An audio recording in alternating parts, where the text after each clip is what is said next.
Kill me. Oh, goodness gracious me. Hello. What's going on? I'm operating with 2 screens today because I'm busy rendering yesterday's video, or yesterday's stream, because I guess the power went out sometime last night, and, killed my,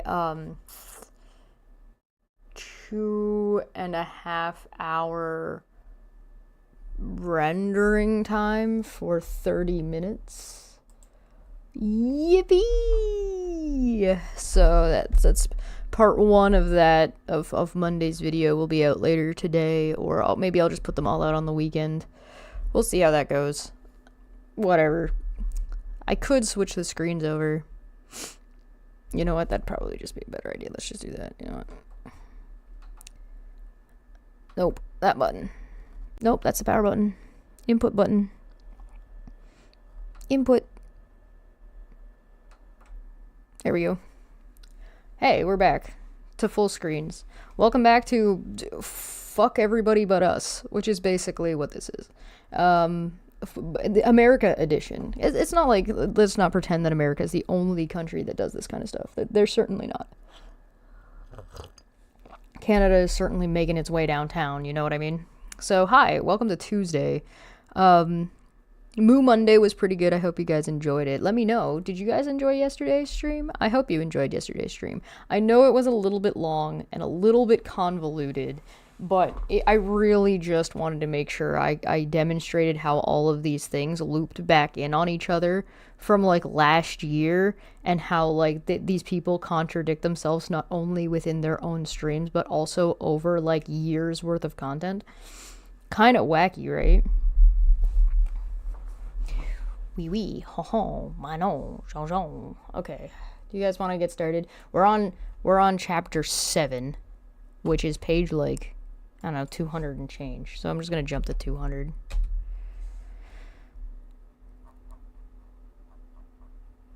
$220 something maybe? Yeah, that's chapter 6. It's gonna go down like 20 pages or something like that. Yeah, we're on chapter 8. Part 1 starts with the what's the word I'm looking for? Oh, like the foreword and the names and their credentials, all that. That's part 1, and then from then on it's 1 or 2 chapters per stream. It's about how that goes. So if you're looking for one in the future, you know where to find it. Okay, come on, where are you? 226, 227. There it is. 230. Hooray! Chapter 7, Intelligence Community, right? That's where we're at, Intelligence Committee. I mean, I guess I'm gonna... We're you. In the worst timeline, we are you. Oui, bonjour, c'est ça, mana, Poutine. Hey, Mark, good to see you. Welcome. Alright, you guys settled in? You got drinks? Good to see you, Manya. Fuck. Oh, my brain's not in it today. But you know what? That's okay, because neither are theirs. So it's fine. My voice doesn't sound good? Oh, that's just because I'm speaking low. If you want me to... Oh, hey guys, how's it going? I got my energy back up. Does that sound okay? Is this a little bit better? No, I'm fine. I'm just speaking a little bit low and a little bit lazily because these are long reads, so I like to drop that register down to my chill, vibin', vocal fry voice. Makes my life a little easier later in the day. We know we're in the worst timeline when someone cosplays as Tim Pool. Traitor. Last brain cell is unaliving itself. Oh no. I got so many lights on right now too. It's terrible. Alright, let's get into this. Chapter 7, Intelligence Community, Dustin J. Carmack. Oh, that's a good start. I can't recognize the difference between a G and a J. Ooh, we're in for the long haul.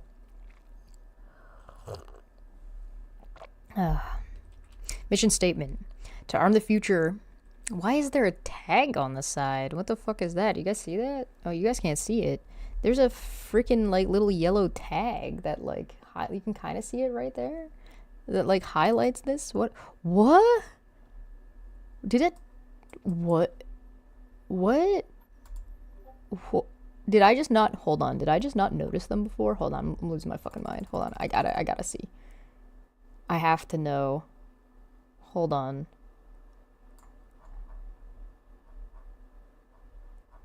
Wait, hold on. Wait, no. This is illegal. Hold on.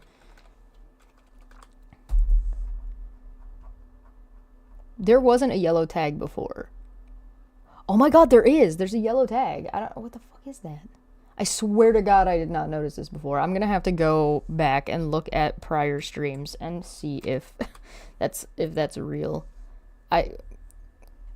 Hold up. Going crazy. Did I just notice that? Was that there the whole time? I'm crazy. All right. Losing my mind. Hey, Unfinished Journey. Good to see you. Welcome. Okay. Let's see. Mission statement. To arm a future incoming president with the knowledge and tools necessary to fortify the United States intelligence community to defend against all foreign enemies and ensure the security and prosperity of our sovereign nation, devoid of all political motivations, and to maintain constitutional civil liberties. Overview. The United States intelligence community, IC, is a vast, intricate bureaucracy spread through 18 independent and cabinet sub-agencies. According to the Office of the Director of National Intelligence, or the ODNI, the IC's mission is to, quote, to collect, analyze, and deliver foreign intelligence and counterintelligence information to America's leaders so they can make sound decisions to protect our country. An incoming conservative president needs to use these intelligence authorities aggressively to anticipate and thwart our adversaries, including Russia, Iran, North Korea, and especially China. Yeah, they went in about that for a little while in the last thing. While maintaining counterterrorism tools that have demonstrated their effectiveness. This means empowering the right personnel to manage, build, and effectively execute actions dispersed throughout the IC to deliver intelligence in an ever-changing world. It also means removing redundancies, mission creep, and IC infighting that could prevent these collection tools from providing objective, apolitical, and imperially backed intelligence to the IC's premier customer, the President of the United States. What did I tell you? Every time they use like this language about like customers and people who like products, and like they talk about like the flow as if it's a business. The American government is not a business. Stop it. It's an expense at best. If you wanted to be like nice about it, it's not meant to be run that way. Unless you want to restructure it from the ground up, which I don't think you can get people to agree on. But or is it really surprising that a bunch of like pencil pushing CEOs that don't know dick shit about life are fucking writing like this? No.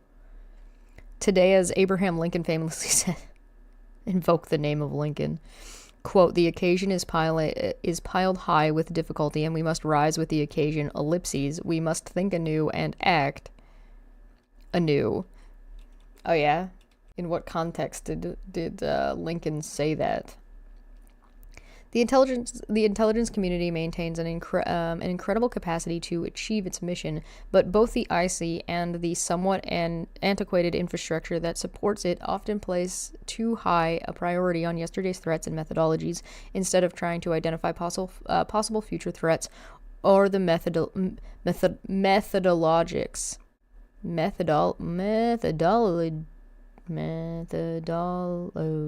it's methodologies. Identify possible. They said methodologies twice, so I was kind of confused. My bad. I read it perfectly fine, and then I got caught because I was like, why are they saying this twice in a row? Yesterday's threats and methodologies instead of trying to identify future possibilities of threats or the methodologies that might be needed to combat them. Poorly worded sentence is poorly worded. More at 11. ChatGPT wrote this. I keep pressing the wrong button. My keyboard is currently in my lap.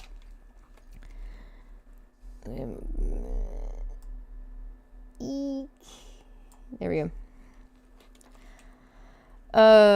The IC also often spends too much time over correcting for past mistakes. The unintended consequences include hesitancy, groupthink, and overly cautious approach that allows personnel incentives to drive preset courses. The IC must be perceived as a depolitical protector of America's civil rights and security. Okay, I hate to be the bearer of bad news, but going to war is a political thing. Civil rights, so like that would be security, right? Wars and fighting with other people. That's political. If you're talking about civil rights and protecting civil rights are political, whether you like it or not, unless you're going to just give everybody a flat base right, regardless of fucking anything, including prisoners, by the way. This is going to be a discussion that will last forever. And even if you did that, it would still be discussed, because it would be discussed about, well, people should have this or should have more of this or less of this, and whatever the time period that you're in requires, right? So you can't say you want something that is focused on civil rights and the protection of your country and then turn around and call it apolitical. That just shows a base misunderstanding of what politics is and its necessity and how it functions. Right? You know what shouldn't be political or is apolitical? What brand of cereal you eat. That should be apolitical. Is it? Not necessarily. Because brands like to use politics for branding, so it becomes political in its messaging inherently. So I don't know what to tell you. Yeah, they want to protect American civil rights, but fuck everybody else's. They don't even actually want to protect the civil rights of their own country. They already discussed how they don't care about that. Abolish toll roads. Most of them are predatory as fuck. To the municipalities, they are supposed to be serving for basically no benefit. Yeah, fair. Stop building cities around cars would be a good idea as well. You shouldn't build your city around the requirement of an industry. It should be built around the requirements of people, as individuals or as a group, not around a... The American people are understandably frustrated by the fact that those who abuse power are rarely held accountable for their actions. Why isn't Trump in jail right now? This must change, beginning with leadership that is both committed to ensuring that these agencies faithfully execute the law of the land under the Constitution and resolve to punish and remove any officials who have abused the public trust. Oh, using the political system to attack your political opponent? That thing they said that they shouldn't do? Things I like are apolitical. Things you like are political. Right? The IC must also start to look forward, not backward. A concerted, disciplined, leadership-led initiative must be undertaken to refocus and shift IC's prioritization, funding, and authorities to new emerging threats, technologies, and methodologies if the United States is to prevail against its global adversaries. Unfortunately, America's major strategic threat is a nation-state peer that possibly ahead of the United States in strategic areas. An incoming president must understand that today's intelligence competition would well require analyzing technologies the U.S. does not have or compartmentalizing certain information as was done during the Cold War because of intelligence penetration. A future president's ability to drive the resources needed to defend another nation-state giant need to defeat another nation-state giant should therefore be focus of near-term IC reforms. Okay, I don't know if you notice what this sounds like, but it sounds like they want to limit the internet information access in America the same way they do in China. That's what that sounds like. I mean, maybe we can give them the benefit of the doubt, but I don't know why we would do that. On the other hand, there's also this, where was that said,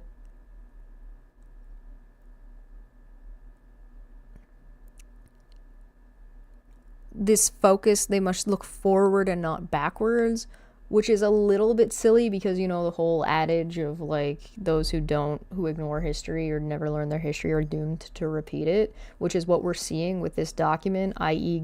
hearkening back to Reagan. A lot of this is all trying to move backwards and look backwards and recreate Reagan, right? So this whole document is regressive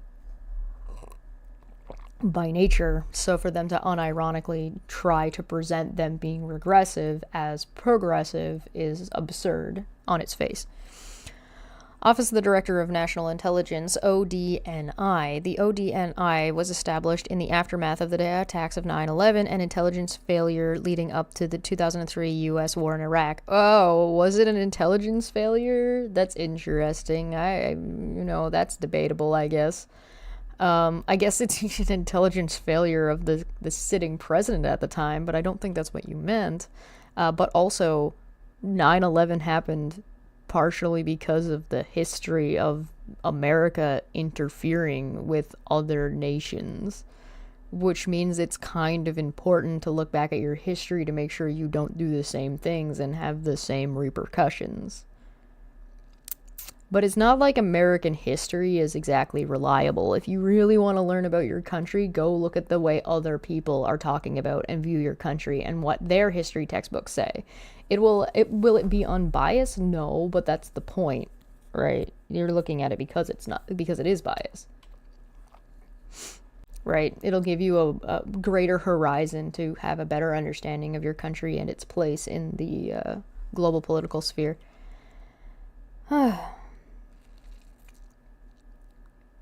The office and its functions stem from authorities established under executive orders promulgated by President George W. Bush in 2004, followed by statutory authorizations in the Intelligence Reform and Terrorism Prevention Act of 2004, the IRTPA. I recommend checking out the video from Some More News about Ronald Reagan.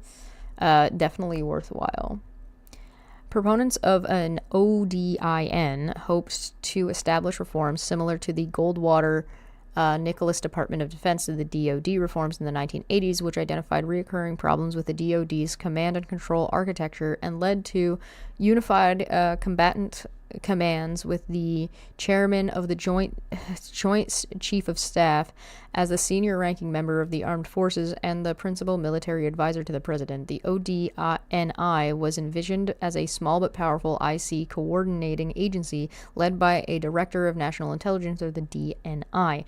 As a president's principal intelligence advisor, the DNI would lead and provide oversight of the president's intelligence authorities while wielding a crucial budget and appointment authorities to break institutional silos that had caused past intelligence integrations to fail. Integration failures. Okay, but here's the thing. You're hearkening back to the 80s, and you want to establish something that was established in the 80s after you just said that something that happened in the 2000s was a failure of the intelligence agency, which means you want to repeal the things that were done in response to that failure, meaning you want to go back to when it failed. Just by what you're saying, not by what is actually the case. Does that not sound silly to anybody else? Did nobody notice that? Was that just me? Time happens, probably. We experience it linearly, allegedly. Originally envisioned by the 9/11 Commission as a strengthened authoritative position, the final congressional negotiated product signed by President Bush has led to ambiguous and vague authorities that are dependent on who is selected as DNI and Central Intelligence Agency (CIA) director and their levels of support from the White House and National Security Council (NSC). 9/11 Commission Executive Director Philip Zedlikow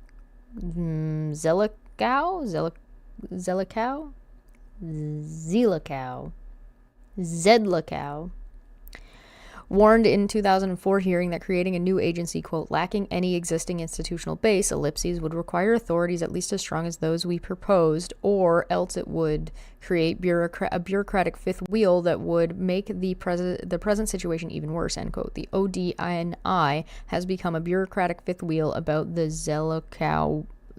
about which Zelikow warned. I have no idea who that is. I would want to point out as well that there's like a lot of stuff that was implemented in the throes of 9/11 that have been really bad for the American people. So repealing those things are not inherently a bad idea, but they're saying they don't want to look backwards, that they want to move forwards, but they want to move forwards by going backwards. That's more what I'm getting at.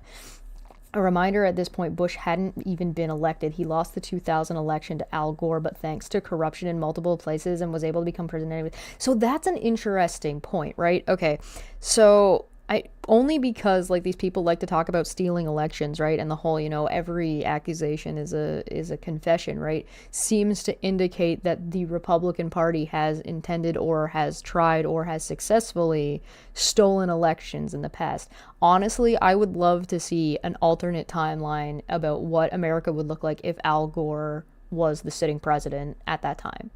I'd be curious to see.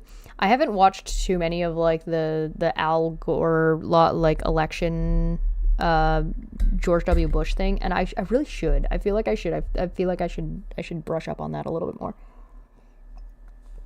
But I digress. You bring up a good point, is what I mean. For example, under the Bush administration's initial legislative proposal, the CIA director would have been under the, quote, authority, direction, and control of the DNI and no longer the head of an autonomous agency. Additional mechanisms envisioned full budget authority for the DNI, including within DoD's intelligence components, as opposed to coordinating authority. Not to mention, like, Reagan swinging, right? Republicans stealing elections since the electoral college started showing flaws.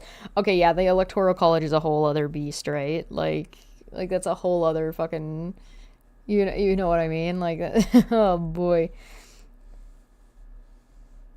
Gore was a good guy or whatever, but he was so boring. Politics is supposed to be boring. Unfortunately, Kennedy changed a lot of that. Anyway. Including the blah, blah, blah, blah, components as opposed to coordinating authority. Through arduous, quote, sausage making, and whatever that means, and relatively quick negotiations, lawmakers produced statutorily vague authorities that traded away the DNI's ability to direct budgetary authority across the entire IC, including DoD, and left the CIA's subordinate but independent agency with duties to report to the DNI without explicit directing authority.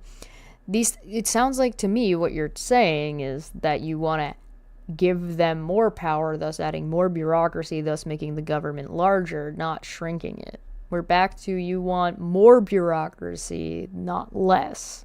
Those things you keep saying are bad. You keep saying, oh, these are bad things, so we're going to do this, which is the thing you said was bad. These statutory developments were what led President Biden's first choice to serve as DNI, Robert Gates, to turn down the position. In discussions with the White House over the post, Gates noted the, quote, legislation weakened the leadership of the community, and that, quote, instead of a stronger person, you ended up with a weaker person because the DNI had no troops and no additional powers really on the budget hiring and firing, end quote. Gates noted that success would require the president to, quote, make explicit publicly that the DNI is head of intelligence community, not some budgeter or coordinator. So they want to take that over instead of the actual head of the, okay, whatever. And that, quote, the position's only prayer of success is for the president to say plainly, ellipses, how he sees the job. Without his explicit mandate, ellipses, the endeavor is doomed to fail, end quote. So I'm wondering what's full of that. It's a lot of ellipses for this document. Unfinished Journey for 5 said, they don't want to look backwards. It's almost like they acknowledge the, quote, good old days never actually existed. That's a good point. Yay, brainworms before the debate. That's right, it's the debate today. Do you guys want to watch it with me on stream? I'm going to do it on Twitch because I'm going to be doing art, but do you guys want me to throw that on? Consider our options. Hello, welcome. One of the two DNIs confirmed by the Senate during the Trump administration, John Ratcliffe, acknowledged that Gates' theoretical concerns became the practical reality that he inherited. Citation. Weird, I haven't seen one of these yet. This is like a citation reference. The good old days did exist. They were from 1998 to 2006. Oh, that's funny. Prior DNIs were the head of the IC only on paper and were routinely accustomed to yielding IC actions and decisions to the preference of the CIA and other agencies. My ability to begin reversing that capitalization was accomplished solely because President Trump made it repeatedly clear to the entire national security apparatus that he expected all intelligence matters to go through the DNI. To help further the legislative intent behind the IRTPA, DNI Ratcliffe advised. I like how no, never mind. During the transition of incoming Biden DNI Avril Haines, that the DNI should be the only cabinet level intelligence official. While his recommendation was adopted and has corrected the previously allowed imbalance by making the DNI the only cabinet official and head of the IC at the table, the ODNI's effectiveness and direction leave much to be desired. So Biden did the thing that you didn't do when Trump was in office last time? Is that what you're accidentally admitting to without saying that? A conservative. I like how much of this document is trying to shit on Biden, and Obama, but still accidentally has to acknowledge the things that they did that they agree with. It's very interesting. A conservative president must decide how to that's how you know you did a good job, right? You know you did a good job when the opponent's propaganda piece has to acknowledge what you've done. You know what I mean? Without criticism. Because, the best criticism is oh, well, it wasn't good enough. Something else wasn't good enough. A conservative president must decide how to empower an individual to oversee and manage the intelligence community effectively. To be successful, the DNI and ODNI must be able to lead the IC and implement the president's intelligence priorities. This includes being able to exercise both budget and personnel authority and being able to rely on timely, useful feedback from subordinate components of the IC, many of which are located within other cabinet agencies. The ODNI needs to direct, not replicate, in-house and other IC agencies' analytic, operational, and management functions. Considerations like mismanagement of human resources, joint duty assignments, and accelerated growth in senior personnel can cause a president to... I just imagine, a senior personnel just growing in physical size. Can cause a president to dictate to his incoming DNI a desire to slash redundant positions and expenditures while simultaneously giving the DNI the authority to drive necessary changes throughout the IC to deal with the nation's most compelling threats, including those emanating from China. As John Ratcliffe has noted, quote, these are essential to the DNI having the ability and authorities to effectively direct, coordinate, and tackle the immense national security challenges ahead for the intelligence community as intended under the IRTPA. I'm going to say it again. Taking out redundancies is not usually a good idea. They were put there usually intentionally. Sometimes it's okay, right? After a thorough analysis, sometimes you can be okay, listen, we have 3 people doing this and we probably only need 2 people that are doing this. But especially in business, which they're treating this you want your employees to be able to, let's say it's a supermarket, right? You want all your employees to know how to stock the shelves and how to find things in the back. You want all of your employees to be able to hop on a cash register or bag groceries as necessary. You also want all of your employees to know the layout of the store, so if they're between point A and point B and somebody asks them to go get something, or even a manager asks them to go get something, they know where it is, right? Or if there's an emergency, they know where all the emergency exits are. You don't want to have somebody who doesn't know where anything is, only stocking one aisle, not knowing where anything else is or the pricing of anything. You want your employees to have this training to know these things because it makes your store run smoother and allows them to manage amongst themselves if there's any issues that come up. It's the same kind of thing. They're just trying to this is what bad management looks like. Where they're oh, listen, the guys who are working on the floor don't need to know how the cash register works, so we're going to cut that redundancy in that training so we don't have to pay them as much, right? And then suddenly your lines on the cash registers are backed up out the door, and you have 3 or 4 empty cash registers and employees standing around doing nothing, right? Do not inventory. No, I can't remind you. I've already forgotten. I refuse to remember what any of these fucking things mean. Hold on. DNI is... I gotta go back up to the top. Here we go. Where we go? Director of National Intelligence. I've just been remembering them as this guy and that guy. Where was I? The budget, intelligence, and significantly 9/11. What? Shit, I lost where I was. Uh-oh. Oh, here we go. Got it. The only job I would take in a supermarket at this point is this bouncer. That's funny. Okay. A conservative president must decide how to empower an individual to oversee and manage the intelligence community effectively. To be successful, the DNI and ODNI must be able to lead the IC and implement the president's intelligence priorities. This includes being able to exercise both budget and personnel authority, and being able to rely on timely, useful feedback from subordinate components of the IC, many of which are located within other cabinet agencies. The ODNI needs to direct, not replicate, in-house and other IC agencies' analytic operations and management functions.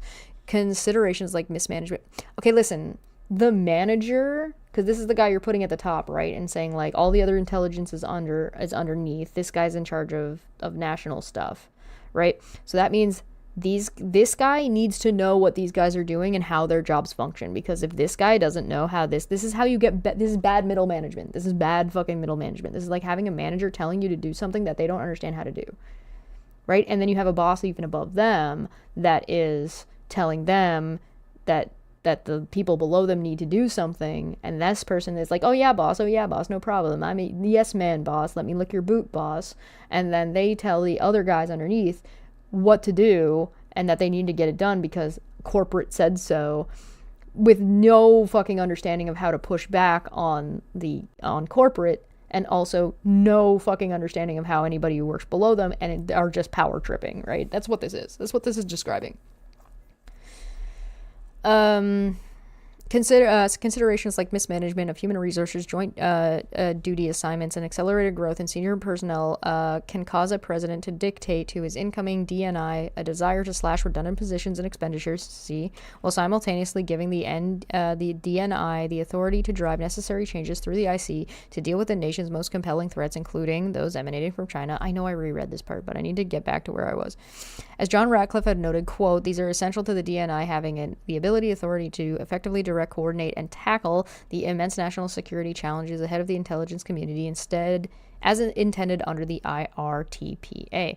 Otherwise, the cabinet and subordinate IC agencies will continue to regard the ODNI as an annoyance and not as a positive contributor to the national intelligence program or the NIP budget. Well, I mean, if changing them to this shit middle management position isn't going to make people look at them any better, but okay.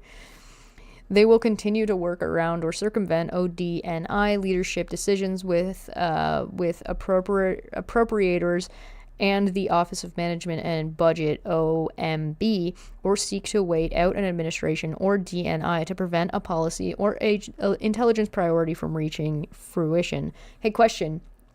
Where is this happening inside the Biden administration? Because Biden's the bad guy, right? So we should be able to see how Biden is failing left, right, and center. So can you give me an example of people going around their helmet in Biden's administration? Or is this just something that was happening to President Trump because President Trump was having a dick measuring contest with North Korea and Kim Jong-un? Is that not... Maybe they might have done the right thing. I don't know. I'm not being given an example. Keeping in mind that the people who wrote this were all in the Trump administration, right? A lot of them are a portion of that, right? So that means that the people that are talking about this, their experience is the Trump administration, right? Intelligence and interagency, oh my God. Intelligence and interagency coordination has improved significantly since 9/11. Nevertheless, interagency rivalries and festering issues. So it's improved?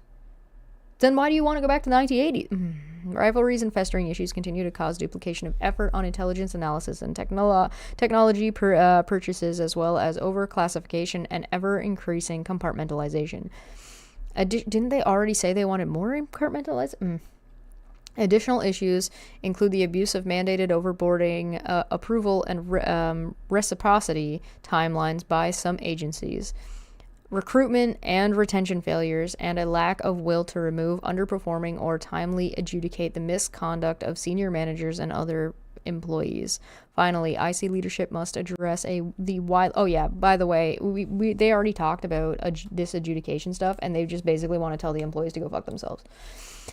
Finally, future IC leadership must address the widely promoted woke culture that has spread throughout the federal government, with identity politics and social justice advocacy replacing traditional American values as patriotism, colorblindness, and even workplace competence. So you want to just put your culture forward and not other people's culture, and that culture should not be inclusive, it should be exclusive. So them having a work culture isn't okay, but you having a culture is okay.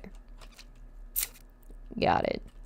Executive Order 12333 or 12,333. IRTPA was passed in the aftermath of 9/11 attacks against the homeland. It was intended to improve the sharing of information among the elements of the IC, recognizing that the nature of the threats we now face blurs the lines between foreign and domestic intelligence in detecting and countering national security threats against the homeland. Again, they're talking about intelligence, and they're talking about fucking... like they're talking about brain about like terrorist threats and technology, right? But they already said that they do not want the government to have any restrictions on what can be publicized in regards to whether or not it is in fact misinformation or not.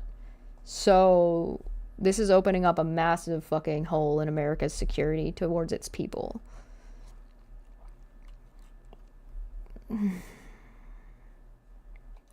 An equally important objective is passing the most significant intelligence reform since the National Security Act of 1947 was creation of the position of the DNI, charged with assuming 2 of 3 principal roles that formerly belong to the Director of Central Intelligence, or the DCI, serving as Principal Intelligence Advisor to the President and leading the IC as an enterprise. Nearly 2 decades later, the DNI's a record of effective... God, 9/11 was 2 decades ago. We've suddenly aged. Improving the DNI's records of effectiveness and improving the sharing of information and operating the IC as an enterprise is mixed. Implementation of the DNI's role as leader of the IC and the principal intelligence advisor to the president has been challenging. However, despite flaws in the legislation and intelligence agencies' bureaucratic jockeying that undermine the DNI, it is impossible to know what would emerge if Congress were to revisit the act. Seeking a legislative solution, therefore, might carry with it more risk than benefits. Instead of incoming conservative president's immediate focus should be on modifying Executive Order 12333 or 12,333, the president's direction for implementation, the IRTPA. Executive Order 12333 or 12,333 was last amended in July 30th, 2008 by President George W. Bush, former President George W. Bush.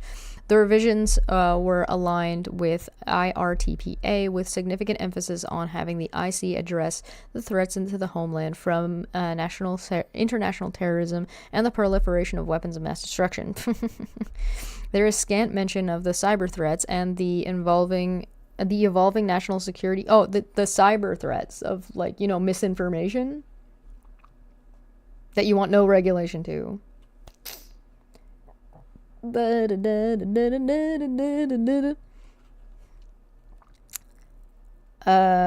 threats and evolving national security challenges posed by China, Russia, and other U.S. adversaries. By extension, the revised order fell short of stipulating how the DNI would execute his authorities to organize the IC in a manner that improves the delivery and timely intelligence to a wide array of customers. Stop. They're not customers. Fucking stop. Jesus fuck? Executive Order 12333 should be amended to take account of the changing landscape and threats and improve the functional aspects of America's intelligence enterprise. To that end, a revised order should address the threats to the United States and its allies in cyberspace. These threats range from cyber warfare to information operations. So they acknowledge later on in this that misinformation is a problem and part of cyber warfare, like information operations, but they don't want to do anything about it, but they want to pretend that they are. The amended order should clearly delineate the roles and responsibilities of the various U.S. government cyber missions, including the recently created National Cyber Director's Office and power centers at the NSC, while protecting the privacy and civil liberties of the United States citizens. Under the DNI's direction, the cyber mission should explicitly identify how information in the cyber domain will be shared promptly with the warfighters, from law enforcement agencies to the broader IC and state, local, and tribal elements. The order should consider stipulating what to do with DoD cyber agencies, most notably the NSA, in terms of strategic, for example, president, and the DNI versus tactical support, for example, support for warfighter. The conjunction with ongoing congressional mandate reviews of the future dual-hatted relationship. Enhance the DNI's role in overseeing execution of the National Intelligence Program budget under the President's authority. This should be done in a manner that is consistent with the Congress's intent as embodied in the IRTPA. Under the executive order as written today, the DNI, quote, shall oversee and direct the implementation of National Intelligence Program, end quote. In practice, the DNI's authority to oversee execution of the IC's budget remains constrained by an inability to address changing intelligence priorities and mandate the implementation of appointed NIP, or NIP, funding to higher intelligence priorities. The DNA should have the President's direction to address emerging but catastrophic threats such as those posed by bioweapons. Clarify how much. Well, okay, so if you think that. So they implied earlier that COVID was from a China lab that was intended to be used as a bioweapon that got out to America or whatever, but also want to think it's fake and think that mask mandates are not reasonable.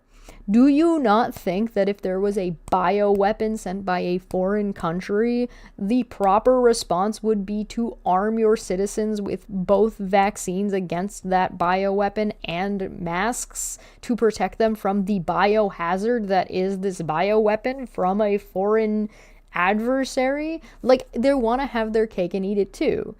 It was fake bullshit overreaching by the government, but also an existential threat that was like, they can't. I don't believe anybody who actually agrees with this actually read it, because you can't agree with something that is so self-contradictory. So which part do you agree with?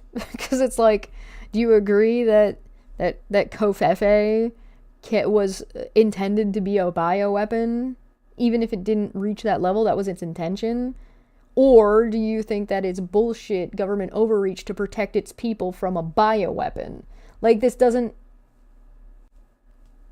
Like, even if you're not going to take the vaccine, like, fucking mask up, right? Or, like, wash your fucking hands. I can't believe that people got fucking angry at the government telling them to wash their hands. Like, what are you, children? Like, what the fuck? What's wrong with you? This is like American conservatives are just like, don't tell me what to do. Now I'm not going to wash my hands on purpose and get shit all over my house. I'm like, what the fuck? It's like, it makes me think of the bathroom thing, right? It's like, oh, we can't have bathrooms that are genderless. That means we only have one bathroom in our house, which means my wife never goes to the bathroom because women don't use the bathroom for toilets. This is coming from the people that think women don't fart. This is the level we're dealing with here. The DNI should have... What was I talking about? The DNI should have the President's direction to address emerging but catastrophic threats such as those posed by bioweapons, clarifying how much budget authority the DNI has in conjunction, bracket, within the limits of congressional appropriation, bracket, with OMB and CI members, cabinet officials, to move around money and personnel is crucial, but positions will not always be fungible. Non-fungible, you say? It will probably be necessary to hold IC leadership accountable at intransigent agencies and to restructure areas through executive orders in close conjunction with OMB as needed. Clarify the DNI's role as leader of the IC as an enterprise in building the IC's capabilities around its open source collection of analytical missions. The exponential growth in operation source information, often called OSINT, is not disputed. In the IC, the use of publicly available information notwithstanding, the authorities within the IRTPA and the DNI to manage OSINT remains disaggregated. The explosion of private sector intelligence products and expertise should signal to IC leadership that duplicative efforts are unnecessary, and that limited resources should be focused on problematic collection tasks. So you want to let Twitter do this for you? Oh, that'll go well. Yippee. The IC should avoid duplication of what is already being done well in the private sector and focus instead on complex questions that cannot be answered by controversial and frequently increasing numbers of commercial tools and capabilities. If necessary, for lack of results from the National Open Source Committee, the DNI should appoint the Principal Deputy Director of National Intelligence, or the PDDNI.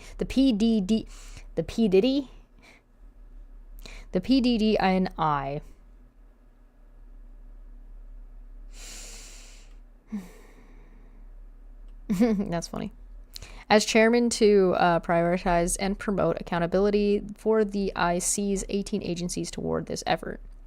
Prioritize security clearance reform. Security clearance reform has made significant progress under Trusted Workers Force 2.0, a government-wide background investigation reform that was implemented beginning in 2018, with the goal of creating one system with reciprocity across organizations. This included allowing movement from periodic reinvestigations toward a continuous vetting, or CV, program with automated record checks, adjudication of flags, the mitigation of personnel security situations before they become a larger problem, end quote, for this, or the suspension or revocation of clearances. However, human resources onboarding operations in major agencies such as the CIA, FBI, and NSA remain to be resolved. It's almost like Trump was one of the biggest, fucking contributors in recent history of leaking information and, security, nightmare. Hello. As executive agent for security clearance, the DNI must require results from agencies that resist implementation, enforce the 48-hour reciprocity guidance, and target human resource operations that fail to attract and expediently onboard qualified personnel.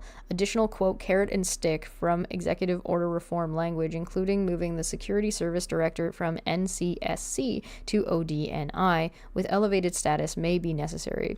It is unacceptable for agencies to hinder opportunities for cross-agency assignments. You said you wanted to get rid of redundancy. What do you fucking mean?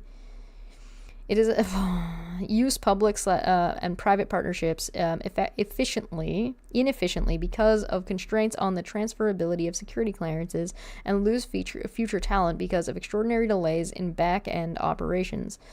Proper vetting to speed the onboarding of personnel with much-needed expertise is vital to IC's future. Oh, now you want experts again. You're back to we need experts in these fields after you just spent a whole shitload of time selling experts and career people in these fields that they're pieces of shit, and you fucking talk about it like it's a fucking slur.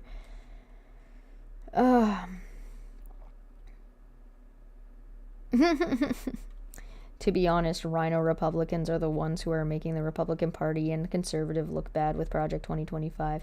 Yeah, listen, I don't believe personally that most conservatives or Republicans in my country, in other countries, in America, are actually the majority of people who actively actually want this stuff. I think this is extremism.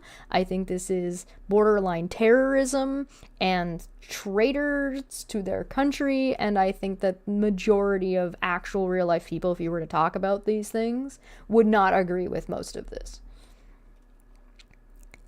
As executive agent and security clearances, the DNI must require results from, but I think it's important that people know about it, because if they don't know about it, it's easy to take advantage of them.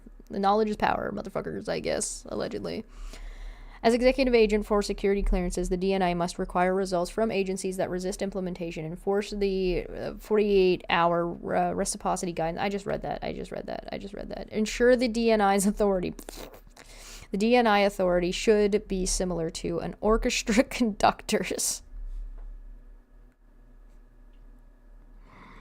Is this a document fucking real? What the fuck? An incoming... I can't keep going, guys. I think I might be done. I might be done at orchestra conductor. I think I might have to give up. Oh.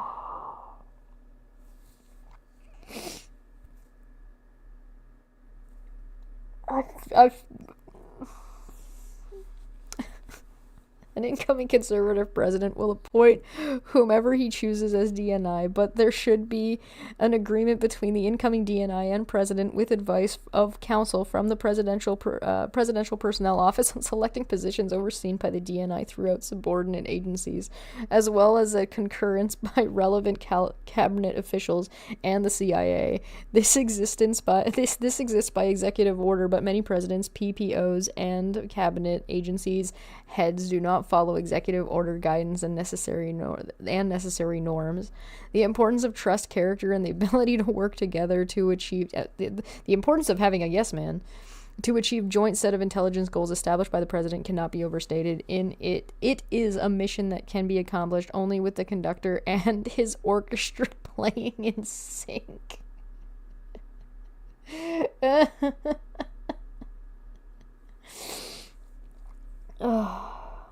What makes the Republican Party look bad is that the writers of this document are all working under Trump currently and in the past, and will be part of his administration, and no one on that side seems to care. They should care. They should care very much. Provide additional support. Nick said we're all here to suffer together, okay? Not this is gonna have a happy ending, okay? Listen, we don't know if this is gonna have a happy ending or not. Reagan succeeded, to be fair, so, and it might not be with Trump, but this is stuff that is... The Republican Party, as opposed to the Democratic Party in America, does seem to have have better, longer haul, long-form things to succeed at, like appealing abortion, right? Repealing Roe v. Wade, for example. So, they were at that for years and years and years and years before they finally found a way to circumvent the Constitution, because that's what these people like to do, is circumvent the Constitution and its amendments, right? So, provide additional support for such economic and supply chain focused agencies as the Department of Commerce. Information sharing and feedback can help sub-agencies like the Commerce Department's Bureau of Industry and Security improve their understanding of the threats from China and thereby counter it more effectively. They can also aid the development of export control mechanisms and potential outbound investment screening where necessary. Brief, specific governance language should be considered that would apply to counter-terrorist authority models to the broader functions of the U.S. government insofar as they are needed to counter 21st century nation-state threats.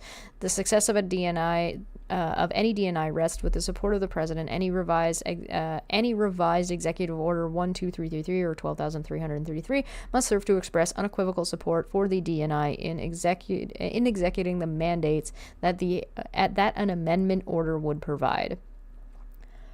All I can say is that Project 2025 is total BS. Not to mention, some people on the left didn't look carefully with the document, but I found out that it was made by anti-Trump Republicans. I'm sorry, can you clarify that? I'm not sure what you're referring to, but I'd like to know. Central Intelligence Agency, or CIA. The CIA is a foreign intelligence collective service tasked with collecting human intelligence or human. Fuck you. You're not real. This is fucking. Providing all source intelligence analysis and reporting and conducting covert action when required to do so by the president. The CIA has its roots in the Office of Strategic Service, or the OSS, which the United States established during World War II as primarily an intelligence collection organization. After World War II, former President Harry Truman disbanded the OSS, and the CIA was established in law by the National Security Act of 1947. As with every agency in the government, the president's election sets a new agenda for the country. It should. Well, does it? Does it though? Yeah, no worries, Shiny. I'm just curious as to what I'm just honestly not sure what you're referring to, and I'd like to know more about what you're talking about. So it's not you're not in no rush. As with the does it though? Does a whole new agenda for the entire country just completely change every time there's a new president? I don't think that's true. Human refreshing, minty. It's a mint flavored. Spearmint, human. I fucking hate everything. I'm so done. I'm so done. Public servants must be mindful that they are required to help the president implement that agenda while remaining apolitical, uphold the constitutional laws of the United States, and earning the public trust. The president requires a CIA that provides unbiased and apolitical foreign intelligence information and, when necessary, can act capably and effectively on any covert action findings. That's not apolitical, and you can't force somebody who works at the desk office in a small town at City Hall to fucking just kiss your ass. Like, that's not how it works. That's not how any of this works. Executing the mission. The CIA's success depends on firm direction from the president and solid internal CIA director. Appointed leadership. Decisive senior leaders must commit to carrying out the president's agenda and be willing to take calculated risks. Therefore, the next president-elect and incoming presidential personnel office should identify a director nominee who can foster a mission-driven culture by making necessary personnel, The president-elect should choose a deputy director who, without needing Senate confirmation, can immediately begin to implement the president's agenda. Yeah. Circumventing the Senate confirmation. Yeah, they're trying to do that a lot in this. This includes halting all current hiring to prevent the burrowing in of outgoing political personnel. Additional appointees should be placed within the agency as needed to assist the director in supervising its function. I want to point out real quick. Basically, this entire proposal over and over and over again is saying that when the next conservative president gets into office, all agencies and all work in the Oval Office, the Senate, and Congress should come to a complete halt, and they should be handed a full analysis of every department in every agency with a full review and an analysis package, so that the president can go ahead and just restructure the government in its totality, and the government should just be halted until the president is done, while he is also he or she or they is also should be halted until said restructuring is completed. Like, that is actually insane. Like, that is actually insane. You know what? Do it. Just stop the government. I mean, the government shut down during Trump's presidency multiple times, and nobody fucking cared. And it was just like, wow, it's almost like you guys are useless and aren't actually doing anything. Which wasn't the case for Obama nor Biden's presidencies. So, That's insane. You're insane. That's not how any of this works. The director and deputy director should request briefings on all CIA activities and presence overseas. What did I tell you? As well as any CIA-controlled access programs and existing covert action findings without exception. The director and deputy director should meet with all directorates and mission centers, prioritizing those that are aligned most closely with the president's priorities and calibrating collection and operations base the president intelligence requires. This includes any areas where the CIA might be conducting its own diplomacy parallel to officials of the State Department policy. It must be clear that the CIA's liaison relationships overseas must follow and not contradict those sets at political level by the president through the State Department. You are literally telling agents who have put years and years of work into whatever diplomacy and agreements are going on to halt them and turn around and just leave midway through whatever they're doing, regardless of whatever it may be, including if they're on enemy lines or like behind enemy lines. This is actually insane. This is actually, these people are on crack.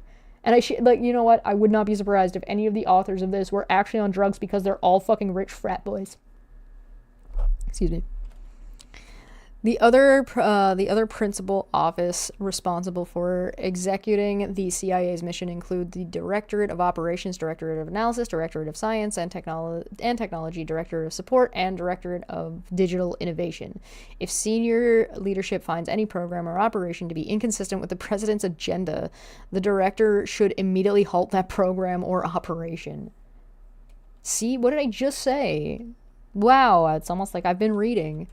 Reigning in bureaucracy. The CIA's bureaucracy continues to grow because, take a drink, mid-level managers lack accountability. There are areas in which personnel are not responsive to any authority, including the president. The president should instruct the director to promote new individuals to lead the various directorates and mission centers. This new crop of mid-level leaders should carry out clear directives from senior CIA leadership, which means more accountability and new ways of thinking to benefit the mission. So you want a dictator. You want a fascist regime. You don't want... Every time they're talking about this, they're talking about removing the checks and balances of power that is held by the president, which was intended in the Constitution, which is why they want to circumvent it. Thank you, Huxkull. Oh, yes, the dictator clause. In addition, the president should task the director with significantly broadening recruitment, expediting onboarding practices, and shifting resources away from headquarters, including Terminal Generalist GS-15S, when, I'm pretty sure that's 15s, not 15S, sorry, my bad. When OPM buyouts, forced rotations, or up-and-out personnel policies are set for particular positions. The CIA must find creative ways to align missions requirements with hearing needs, recruit diverse sets of individuals with unique backgrounds, and become more open to hiring private sector experts directly to sector positions. In addition, the director should break the cabal of bureaucrats in D.C. by permanently moving various directorates, such as support and science and technology, out of Virginia and possibly open campuses outside of DC where analysis and other experts could contribute virtually. What? Didn't they say that DC was over fucking blocked with politics already? Now they want to move stuff closer to DC? Whatever. Redirecting resources. Certain CIA employees and offices have focused on promoting diverse ideological or cultural agendas and fostering damaging culture of risk aversion and complacency. As soon as possible, the director should divert resources from any activities that promote unnecessary and distracting social engineering. The director should implement changes in promotion criteria. We're on page 109 or 209 or 241 in the PDF for anybody following along. By the way, caring about the people and doing what the people want in the social movements of the country is what you're supposed to do, not imposing it onto them. The people want rights. The people are rallying for rights. Unions are rallying, because we talked about union busting in another chapter. The people want these things. You're supposed to be a government for the people, by the people, of the people, not dictating to them that they should have nuclear families, which is actually divisive as opposed to collaborative, which I've talked about before, so I won't go into here because we'll be here forever if I keep repeating myself. Sorry, what was that? This is halfway through a sentence. Promotion criteria that reward individuals for creative thinking and quality of recruitment and products rather than numeric metrics or achievement of benchmarks that are not essential to the mission. Oh, okay. We want facts and evidence, but we don't want facts and evidence. Not all careers in espionage are created equal, and the director should incentivize and reward applicants who are willing to accept high risk over those who are climbing the ranks simply by doing business as usual. The director, high risk, high reward. But what do those risks entail when it comes to intelligence? That sounds like sounds like you want your CIA to be full of mavericks, which seems like a terrible fucking idea for any kind of functional like agency, but what do I know? I'm just a little guy. The director should refocus the CIA to the OSS-like culture and mandate that all CIA employees acquire, as a condition of securing senior GS4 plus rank, additional or enhanced language skills, technical or cyber expertise, or field training to serve in overseas assignments. Oh, so you want experts again? Oh. And you want them all to be played by Tom Cruise. Because of course you do. On the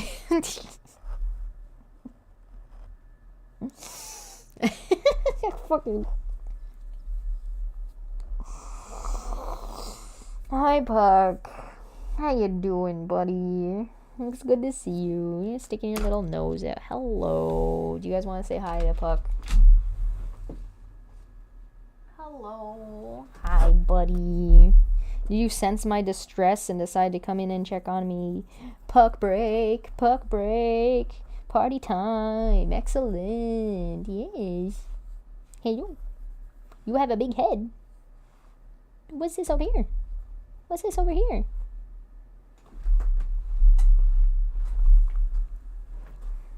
Come here. Hi. Yes, hello. Good to see you. You're very cute. You're very old. Yes. Big doggo. Boop. Yeah. Boop. You got your snoot booped. What are you doing? He is quite large. Alright. What was I reading? Covert action. I feel like I was going to say something, but then you know what? I don't care.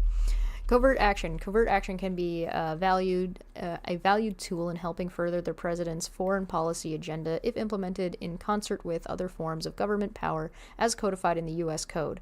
The term covert action means an activity or activities of the U.S. government to influence political, economic, or military conditions abroad, where it is intended that the role of the United States government will not be apparent or acknowledged publicly. Ellipses, end quote. The president initiates a covert action with a written finding that explains why, quote, such an action is necessary to support identifiable foreign policy objectives of the President of the United States and is important to the national security of the United States, end quote. The statute assumes the President will use the CIA as the principal action element to achieve the objectives of covert actions. Okay, goodbye. Thanks for stopping by, Puck.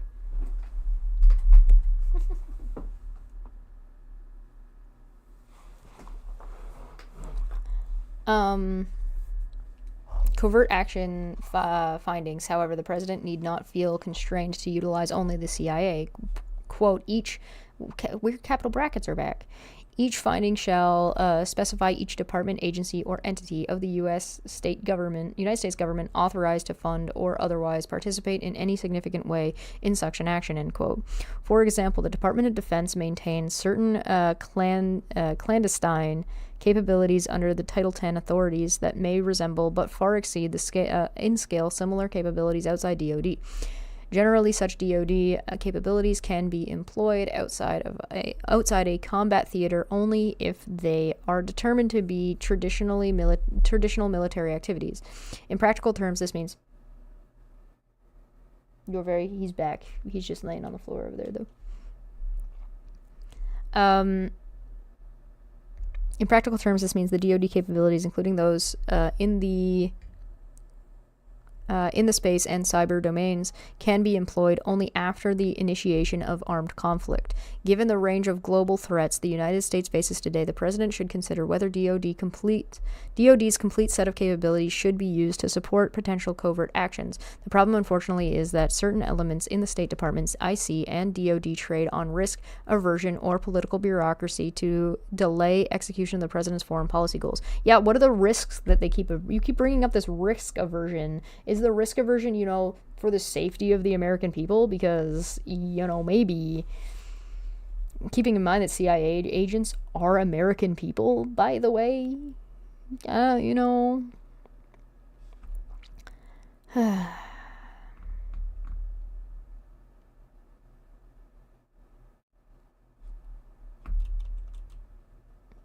That's dumb.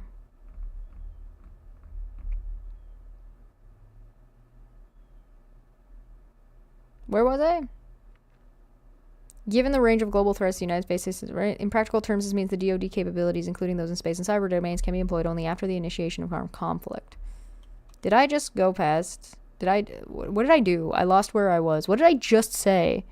I'm losing my mind. I'm losing my absolute fucking mind. I feel like I'm reading something and then I'm going back too far because I'm getting too distracted and I'm losing where I was. And this is terrible because I'm like, I've been so good up until this chapter that I'm just losing my absolute mind at this point. Hello? Oh my god. They just said it was risk averse.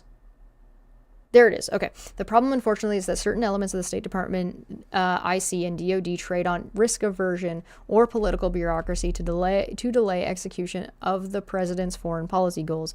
A future conservative president should, therefore, identify individuals on the transition team who are familiar with the implementation of covert action with a view to place them in key NSC, CIA, ODNI, and DoD positions. These knowledgeable teams can assist in any review of current covert actions and potentially planning for new actions. So you want professionals, you want career professionals who have worked in the field. Got it.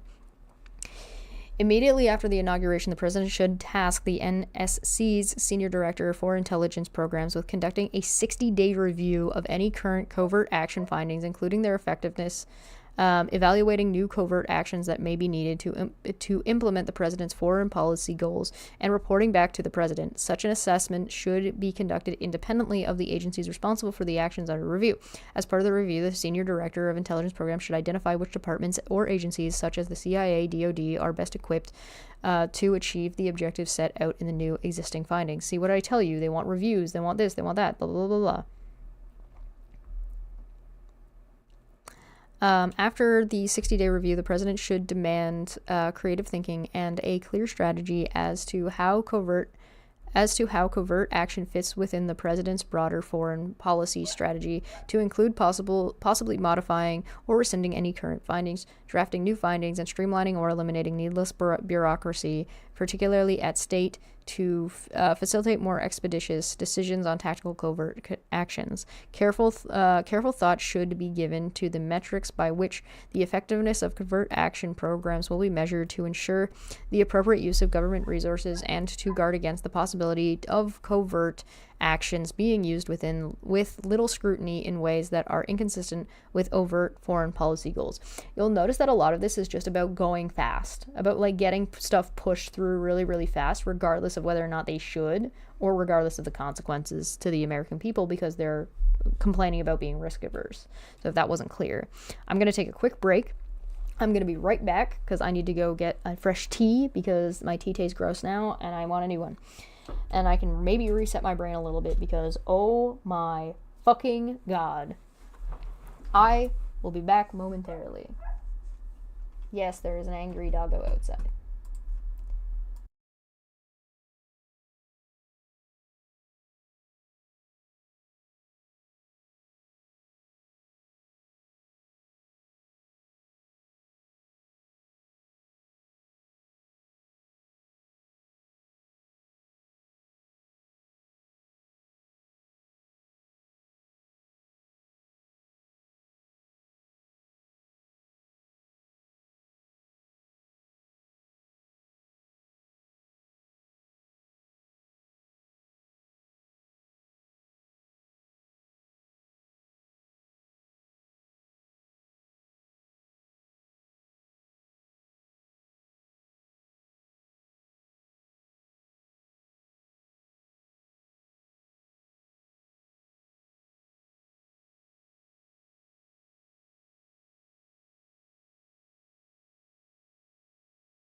Puck has in fact received boops and he is now currently outside.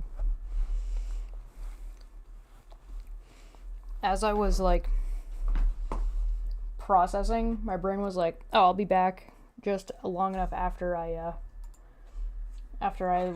soon as my tea is done rendering. I'm like, what the fuck? What is wrong with my brain today? Oh my good lord. I must have fried it yesterday. I was live for 7 hours yesterday, which I am currently cutting down into smaller pieces to make it a little bit more palatable. But I was live for 7 hours yesterday.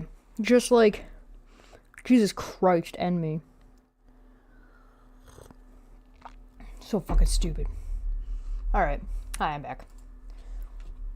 Let's not get too distracted. ODNI and CIA organizational recommendations. The ODNI and CIA operate under authority provided by the Central Intelligence Agency Act 1949, which means they have greater latitude than the rest of the federal government with respect to the hiring and firing of personnel.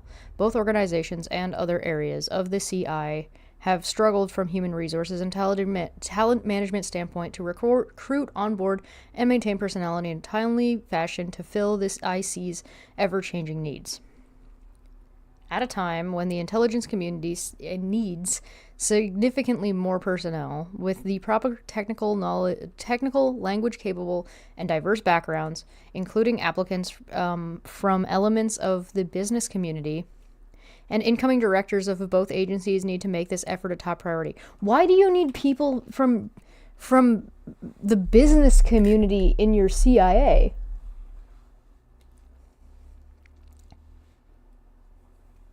Seven hours of yap. Yeah. Why do you need business people as part of a major part of your CIA? Like, I understand, like, negotiations, but you don't need to be a business person to be in negotiations. Right? Like, that's telling to me. And we're back to wanting diversity after saying that we're going to treat every foreigner like a complete piece of shit, including their children and including anybody who's not white enough by our standards that they already went over and explained. This is stupid. Anyway.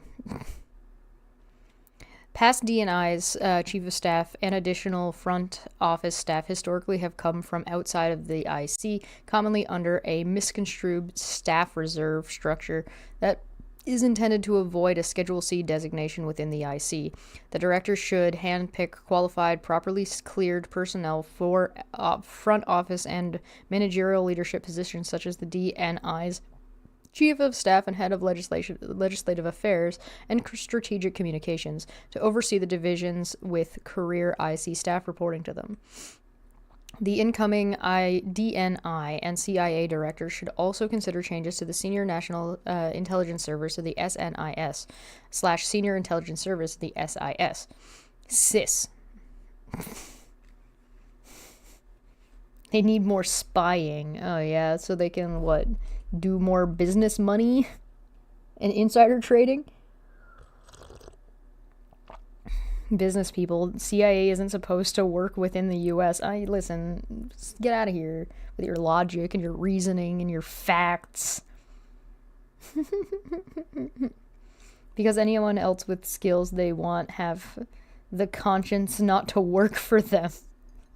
Yeah, that's too real. Senior officers should be required to sign mobility agreements that allow ODNI and CIA leadership to move them within IC every 2 years if necessary. Who wants job security? Many qualified and distinguished senior officers serve throughout the IC, but some long-serving generalist officers no longer perform at high capacity, are management-driven, and do not serve the IC's changing needs, and limit junior officers' prospect for growth and advancement. An incoming administration should consider studying and implementing additional requirements as a condition for promotion to GS-15 and SNIS. And at CIS, and explore concepts such as up and out beginning at the GS 14/14/15 levels and above for some fields. Hey, you're old, get out of here. Fucking, they just said they wanted senior people who knew what the fuck that they were doing, and then they're like, yeah, but go away. Fuck you. That's funny. That's really funny. The IC should evaluate area of bloat and underperforming cadre and work with OPM on authority for voluntary separation buyouts, allowing ODNI and CIA leadership to shrink size and reduce duplication of efforts while promoting healthy turnover within their senior ranks. You just said that they were having trouble maintaining long-term employees. What do you mean you want to up the turnover rate? And all you're doing is bringing in the potential that you're going to get people who are less qualified and less trained to do managerial jobs that they don't know how to do, and you're going to get rid of these people but not hire anybody new and expect like the people that were under them to just take over and then not replace the people below. This is bad management 101. This is how to ruin a company 101. This is, hey, we're really good at business and our business is definitely growing when it's actually shrinking.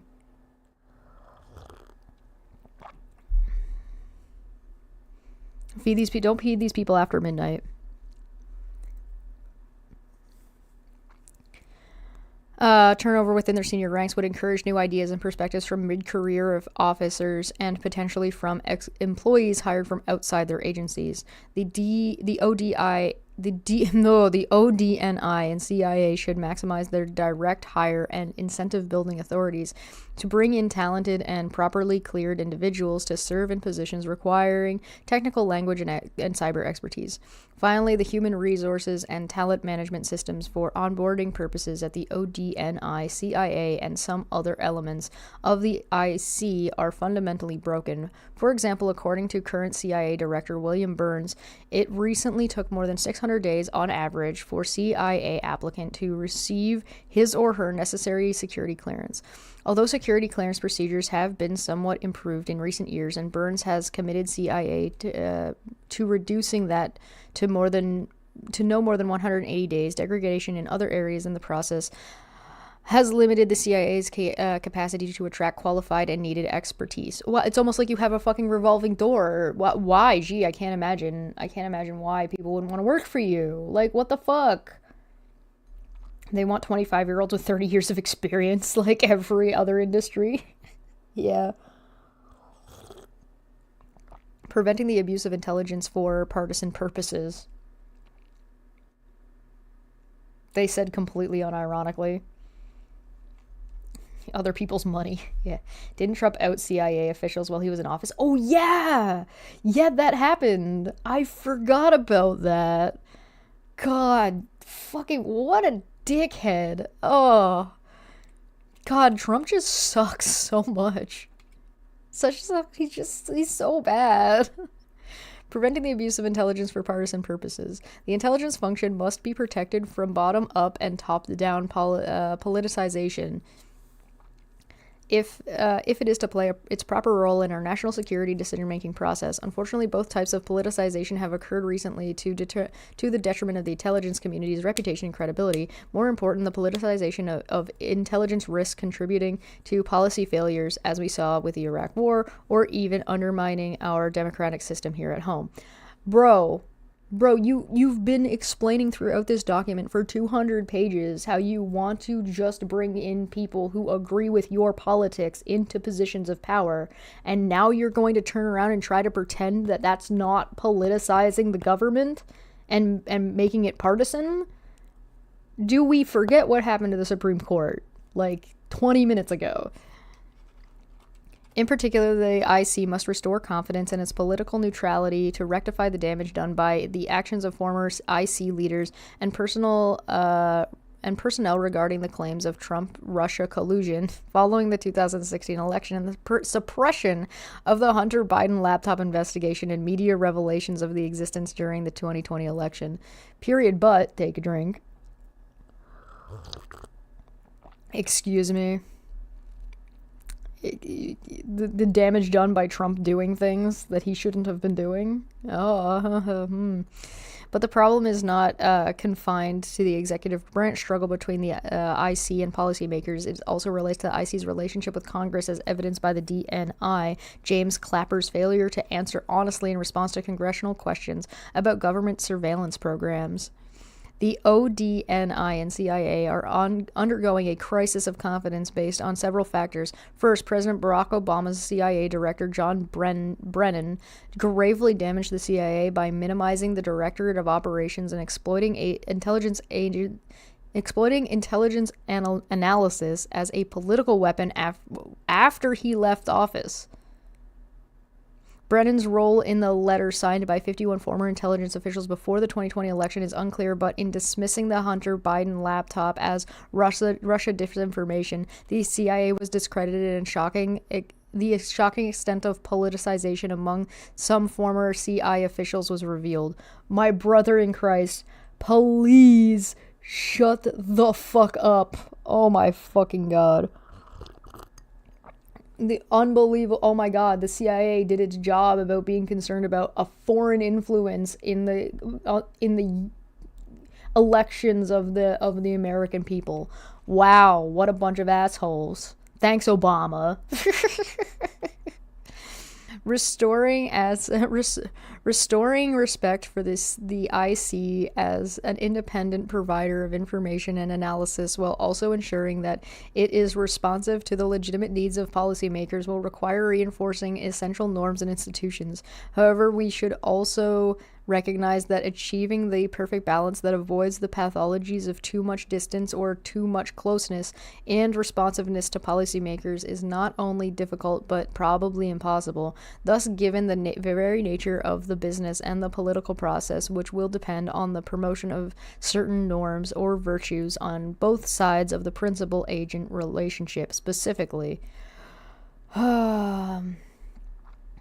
Can we get our dicks out of the laptop? No, apparently we can't. What, it was disinformation? No, man, fake news. The DNI and CIA directors should use their authority under the National Security Act of 1947 to expedite the clearance of personnel to meet mission needs and remove IC employees who have abused their positions of trust.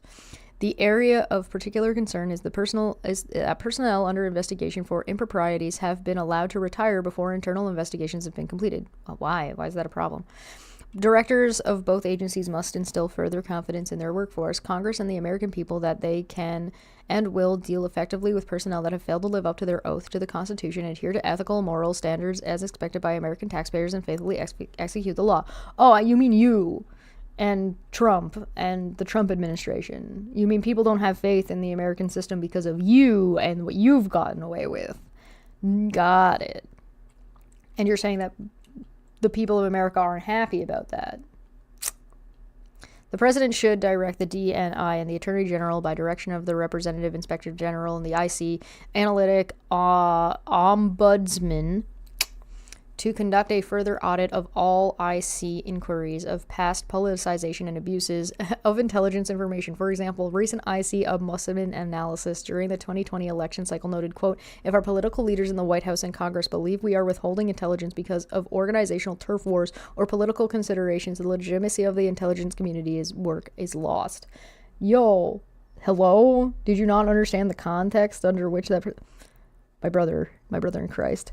For fuck's sakes. Side note, again, they're asking for another full analysis. The president should immediately revoke the security clearances of any former directors, deputy directors, or other senior intelligence officials who discuss their work in the press or on social media without prior clearance from the current director. IC agencies, including the CIA, should minimize their public presence and vigorously investigate any and all leaks of information, classified or otherwise. Oh, these people are really stupid. You do realize that, like, if somebody just suddenly disappears, it's just, like, the lack of information about that person gives you information, right? So, like, for example, if Veda suddenly stops talking about Katie Joy and suddenly removes a bunch of her shit, that gives me, like, somebody like me information to work with. I'd be like, oh, gee, I wonder why she's deleting all this shit. Funny thing, that weird surprise. It's almost like people are able to figure out what's going on by what is and is not. You can look, but you can see negative space. You know what I mean? The ODNI and CIA should fire or refer for prosecution any employee who is suspected of leaking information. Oh, so like Trump. And penalties should include the removal of pension benefits for those who are found guilty. Oh, you mean like Trump. Additional tools are needed to prevent leaked intelligence from being used as a weapon in policy debates by IC leaders or decision makers in the executive branch or Congress. Oh, you mean like Trump. In addition, the Department of Justice should use all of the tools at its disposal to investigate leaks and should rescind damaging guidance by Attorney General Merrick Garland that limits investigators' ability to identify records of unauthorized disclosures of classified information to the media. Oh, you mean like Trump? Personnel have sufficient access to legitimate whistleblower claims under protections provided by the Inspector General and Congress. The Director and CI must prioritize hiring additional counterintelligence and security personnel to assist in this effort.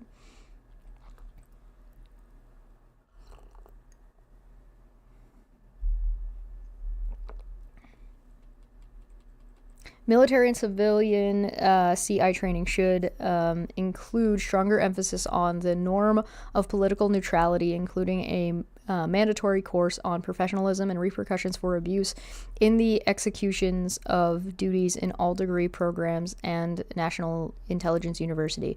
Hey, can I just really quick point out that if these guys get what they wanted and actually went through with doing what they wanted, then the entirety of the American government would be shut down for an extensive period of time and would not be able to function whatsoever for an extended period of time.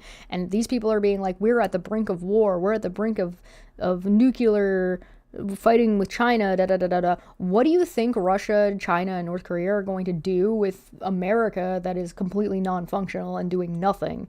You don't think they're going to take advantage of that time? Like, this is absurd. Intelligence leaders need to model norms of neutrality and respect for the decision-making authority of the president, appointed officials, and Congress. Yeah, but what if he's a clown, though? But what if he's a clown? But what if he's a clown, though? Do we really have to respect Bozo? Do we? If Bozo makes really dumb decisions over and over and over again, do we really need to respect him and his authority if his authority is not omnipotent? Like, the president is not supposed to be all-powerful in the government, right? Yeah, no one respected Trump. These people don't fucking respect Trump either. 22 more pages. Lord, give me strength. President appointed officials in Congress. This includes building trust with key decision makers by not using their positions and privileged access to information to influence policy making indirectly or directly in an appropriate fashion. Oh, you don't want the information that they're gathering, that they're supposed to be passing to people, to influence people's decisions? You have any idea how stupid that sounds? Especially by engaging in threat inflation. Okay. I see. That's what you're doing. You're talking about going to war with China. IC leaders should practice extreme restraint in engaging with the public and the media. They should seek to work in the shadows rather than in the limelight. That's the CIA, not the entirety of the intelligence community, you goomba. Clowns are hardworking people who contribute to society, unlike Trump. Okay, you know what? I've been corrected. Somebody asked me in a comment recently, I think it was Robbie Rose, who's like a Vic Mignogna fan who comes by, and he asked me if I ever take what was the word he used? He asked me if I ever took like, it wasn't criticism, but it was like feedback or something like that. And I'm like, that is a stupid question. I literally do live all the time. If you watch my fucking shows, then you know that yes, in fact, I do take feedback. I didn't even answer. Because I was like, do you? Since he's still here? Still making poor decisions and making Vic Mignogna look bad? When you say bozo, you hear bojo, the UK tabloid nickname for Boris Johnson. Listen, it tracks. IC leaders should practice blah, blah, blah, blah, blah. Potential restrictions on such appearances could supplement this norm, preventing political leaders from using IC officials to support an administration position as they do with military leaders. Retired IC leaders should similarly support the neutrality norm by not becoming public figures.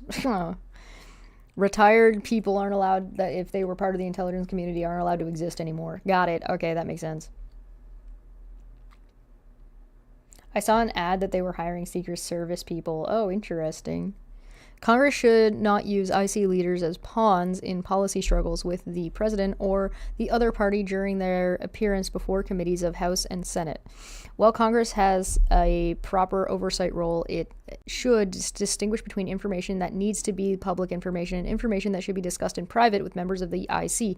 A DNI should call balls and strikes to those on both sides of the aisle on Capitol Hill who attempt to weaponize the use of selective intelligence to feed political narratives. Oh, so you just didn't like that Trump's indictment was public because it's in the interest of the public people and is a very the public people, the American people, things that the American people have the right to know. You're trying to limit the American people's rights to information about what's going on in their own government, who they pay the taxes of and pay for and continue to pay for and will continue to pay for, and the things that they're voting about. Got it. Yeah. So you want a dictatorship. Political leaders should avoid, quote, manipulation by appointment, a practice by which intelligent leaders are selected for their policy views or political loyalties instead of for their skilled expertise. You mean everything that you've described? You just took literally everything that you've described up until this point in this project and tossed it the fuck out the window, right? You just said that the next president and every personnel should not do the thing you're saying that everybody should be doing immediately upon entrance. Hello? I do ignore my haters after I get annoyed by one person who got obsessed over me. Yeah, listen, it's reasonable to take feedback and criticism, but context matters. So, like, who you're taking criticism from, if you evaluate the criticism and how valuable it is, the approach that is being taken by the criticizor, as well as the criticizee, as well as what the content of that criticism actually and feedback and stuff actually entails, and if there's anything of value to have in it. So, yeah, I take a lot of criticism and I take a lot of feedback, and some of it I will make changes about, and some of it I fucking don't, because I don't fucking care. Or I've read, because I have to take it regardless. I don't like just completely ignore things. Usually I've at least read them. There's a handful of things. Somebody will send me a fucking book and I'm like, bro, I can't read this. And it's usually something that is like the first 2 lines or something incredibly stupid, and I'm like, I'm sorry, I can't take the rest of your comments seriously. Context matters. Taking feedback is important. Context matters. Robbie has not been banned from the channel. His feedback still exists. So I do in fact take the feedback. Do I do anything with that feedback? It depends.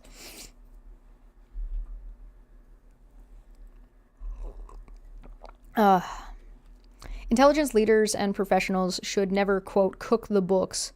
Did I skip something? President should also avoid public rebukes and pressure from the intelligence profession, which can include intimidation and bullying, to shape IC analysis.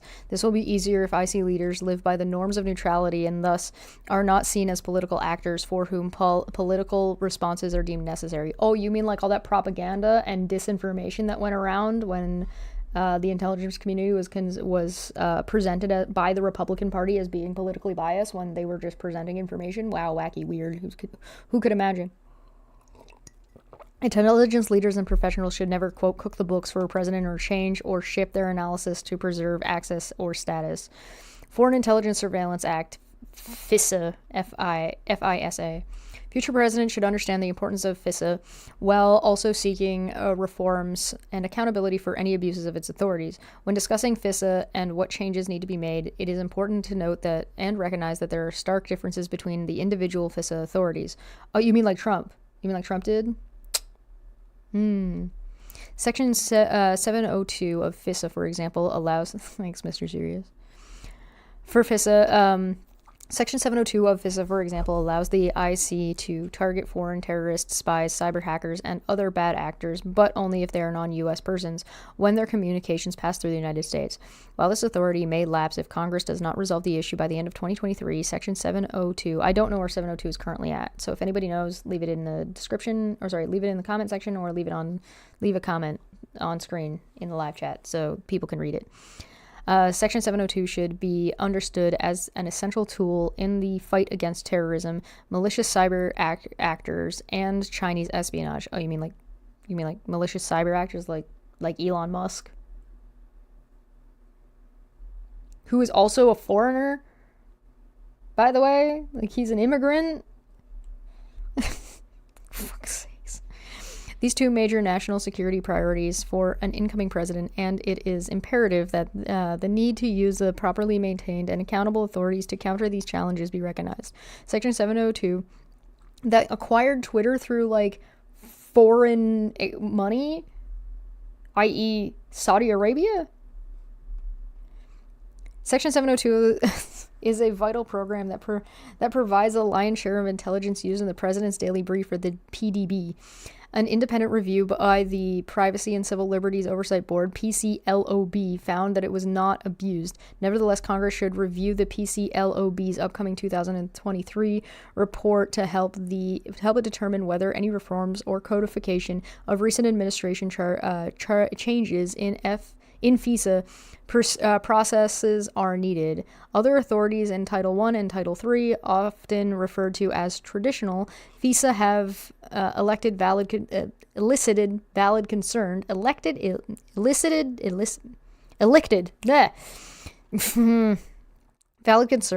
about the politicization of intelligence collection authorities in recent years. When seeking surveillance of Trump campaign advisor Carter Page, for example, the FBI and the Department of Justice concealed vital information from the specialized court and submitted applications that were riddled with errors.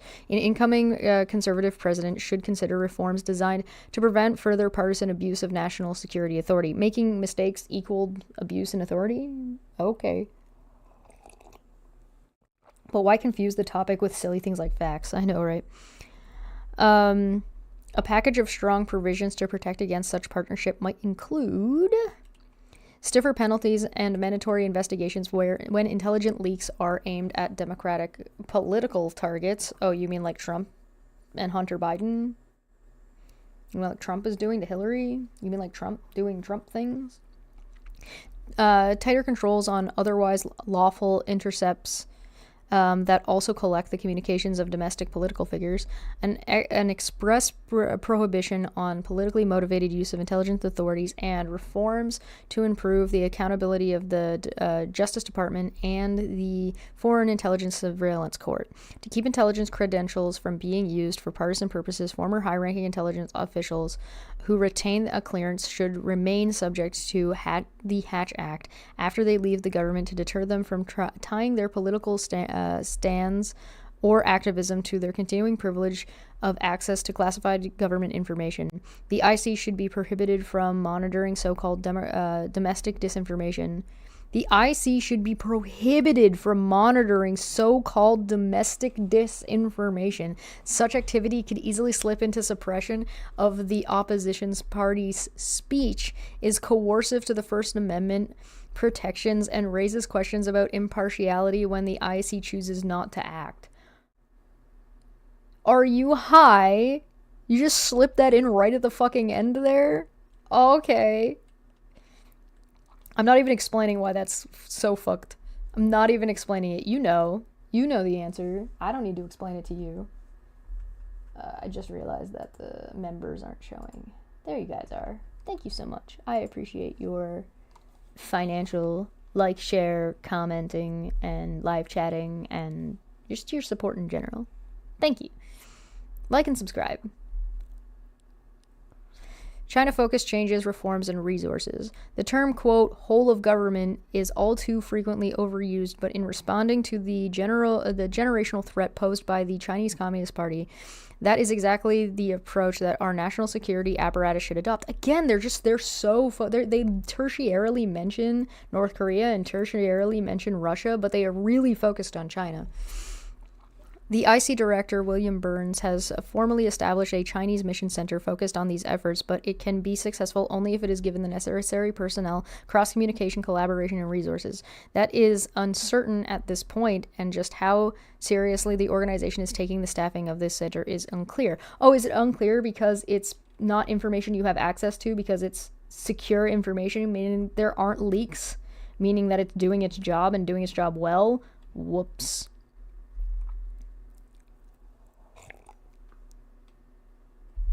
A critical strategic question for the incoming administration and IC leaders should be how, when, and with whom do we share our classified intelligence? Understanding when to pass things to liaisons and for what purposes will be vital to outmaneuvering China in the intelligence sphere. Question for a president will include: there is no world where Trump outmaneuvers China in intelligence. No world. Doesn't exist. Not real. Is there anybody out there that actually believes that Trump could outdo and outmaneuver China in intelligence? Please, anybody, please come and talk to me. I have to know why you believe that. Please, I'm not gonna bully you. I just want to know why you believe this, because like there's no way, right? Like, nobody fucking thinks this is there's no world, no way. What is our overarching conception of the adversarial relationship and competition? How does intelligence sharing fit into that conception? Some members of Congress have said that the intelligence relationships, such as the Five Eyes, should be expanded to include other allies in the Asia Pacific in, for example, a Nine Eyes framework. This fails to take into account the fact that any blanket expansion would necessarily involve protecting the sources and methods of a larger and quite possibly more diverse group of member countries that might or might not have congruent interests. That being said, however, a future conservative president should consider what resources and information sharing relationships could be included in an ad hoc or quasi-formal intelligence expansion, for example, with the Quad, among nations trying to counter the threat from China. After you said you wanted to add business people, by the way, I just want to point that out. Significant technology, language skills, and financial intelligence resources are needed to counter China's capabilities. The IC was caught flat-footed by the recent discovery of China's successful test of nuclear-capable hypersonic missile. No longer can America's information and technological dominance be assumed. I mean, I agree with that. I don't know if America's really been a technological peak or innovation peak for quite some time. Since the Cold War, since going to the moon, basically. It's been deteriorating ever since. China's gains and intense focus on emerging technologies have taken it in some areas from being a near-peer competitor to probably being ahead of the United States. China's centralized government allocates endless resources, sometimes inefficiently, to its strategic Made in China 2005 and military apparatus, which combine government, military, and private sector activities on quantum information science and technologies, artificial intelligence, AI, machine learning, biotech. You just separated artificial intelligence and machine learning. You guys are fucking morons. No, thank you for the sticker. Putting laundry away. Use your 2 socks to like and share. Thank you so much. I appreciate that, my unfinished sock. Yeah, I can't believe they put artificial intelligence and machine learning separated from each other. Tell me you don't know what you're talking about without telling me you don't know what you're talking about. Biotechnologies and advanced robotics. Do the advanced robotics use the machine learning or the AI? The IC must do more than understand these advancements. It must rally non-government and allied partners and inspire unified action to counter them. In addition to combat China's economic espionage, authorities and loopholes in the Foreign Agents Registration Act, or FARA, will have to be examined and addressed in conjunction with the Attorney General. Many issues within the broader government can be tied back to a more general congressional understanding of the threat due to the compartmentalization of committee jurisdictions and the responsibilities of executive agencies to brief on the nature of the threat. Oh my God, there's so much word salad. It's so long-winded. Broader committee jurisdictions should receive additional intelligence from IC agencies as necessary to inform China's unique and more comprehensive threat across layers of the United States government, bureaucracy, and economy. Former DIN John Ratcliffe increased the intelligence budget and as it related to China by 20%. Quote, when people asked me why I did that, end quote, he explained in an interview, quote, I said, because no one would let me increase it by 40%. I had an $85 billion combined annual budget for both the National Intelligence Program and Military Intelligence Program. My perspective was, whatever we're spending on countering China, it isn't enough, end quote. From an alliance standpoint, the need to understand China's motivations, capabilities, and intent will be of paramount importance to a future conservative president, and it is therefore also a paramount importance that the whole of government be rowing together. We're back to it sounding so much like fucking AI, like ChatGPT.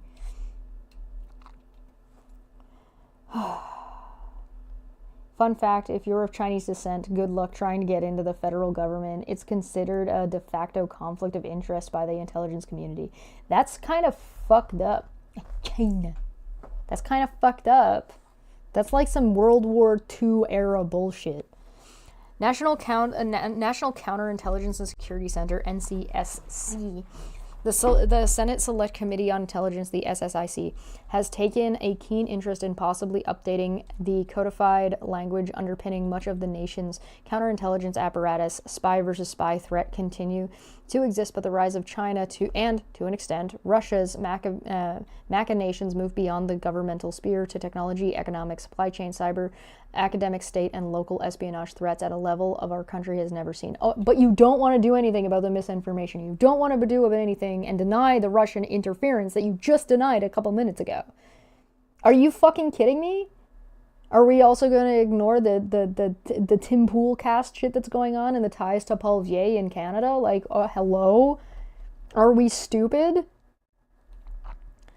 The asymmetric threat includes cyber, non-traditional collection, and issues involving legitimate businesses serving as collection platforms.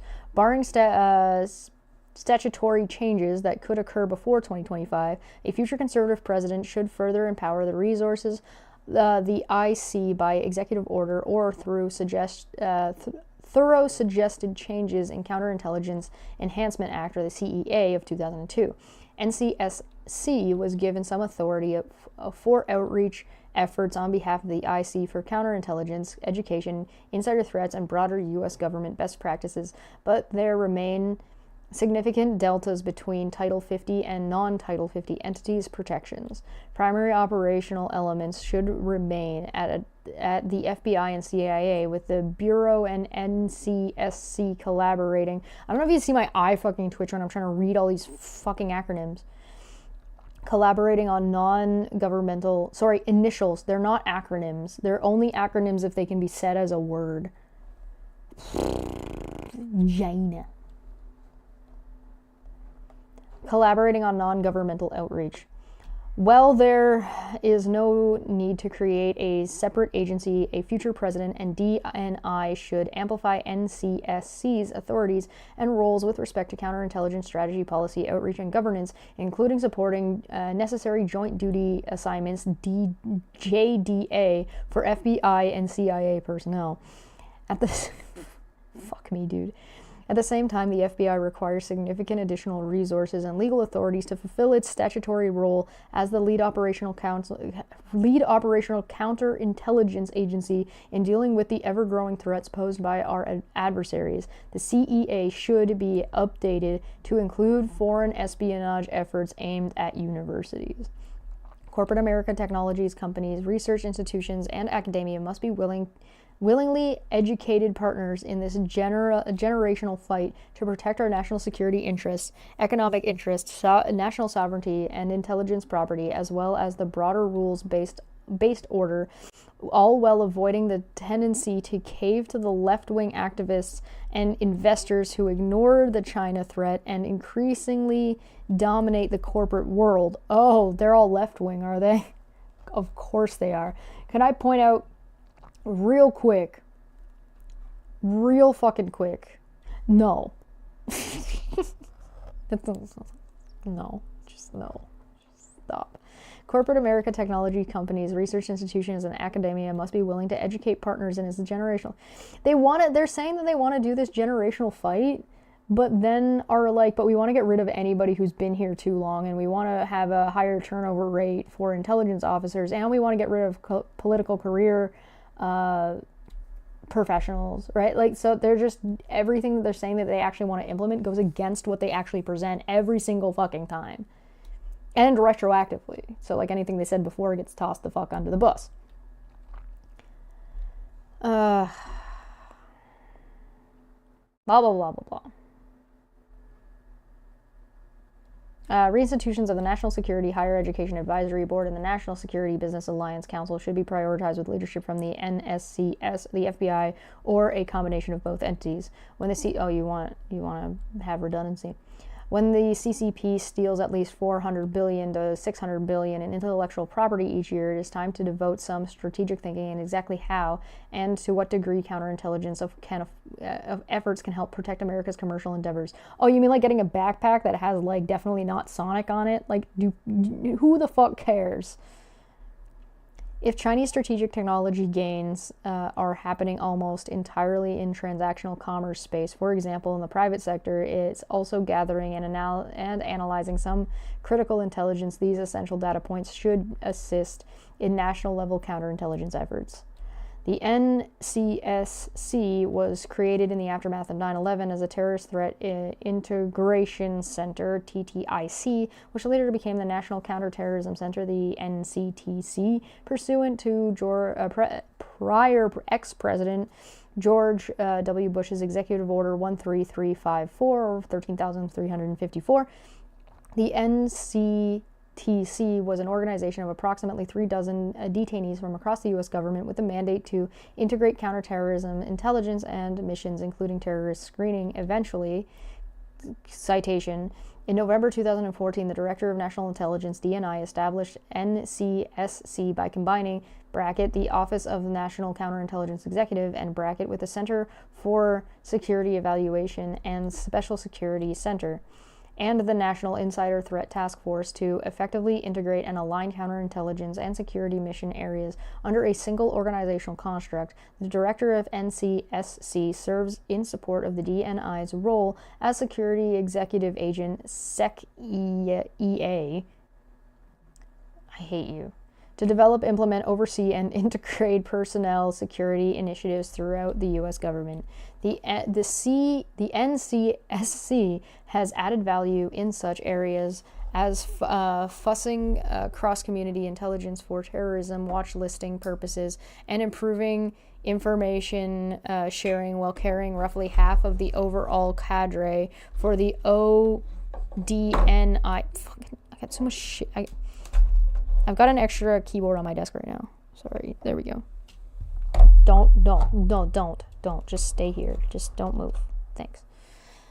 The ODNI. An incoming administration should focus on the NCTC on integrative tasks, many of which cannot be carried out elsewhere in the IC, but should not use personnel and resources for redundant analysis that duplicate the work of others IC entities as the FBI and CIA. Why would you want somebody double checking your information? I mean, like, useless. From different perspectives. Why would you need any of that? That's ridiculous. That's Additional areas for reform: analytical integrity. The tradecraft of intelligence analysis is mostly a collection of lessons learned over decades about what works and what does not work in a profession whose high-stakes work is performed by thousands, but that also bears little outside scrutiny and provides few metrics by which to gauge success or failure on a regular basis. I thought we were not supposed to be looking at the past. These lessons have accumulated from the perceived misuse of intelligence by consumers, as was the case with the respect to war-related assessments in the Johnson and Bush administrations, failure such as the failures to warn of the collapse of the Soviet Union and the specific threat of 9/11. What? You just said there's no way to gauge success or failure on a regular basis, and now you're fucking telling me that there was object success and failures. I fucking hate this goddamn document. You know what?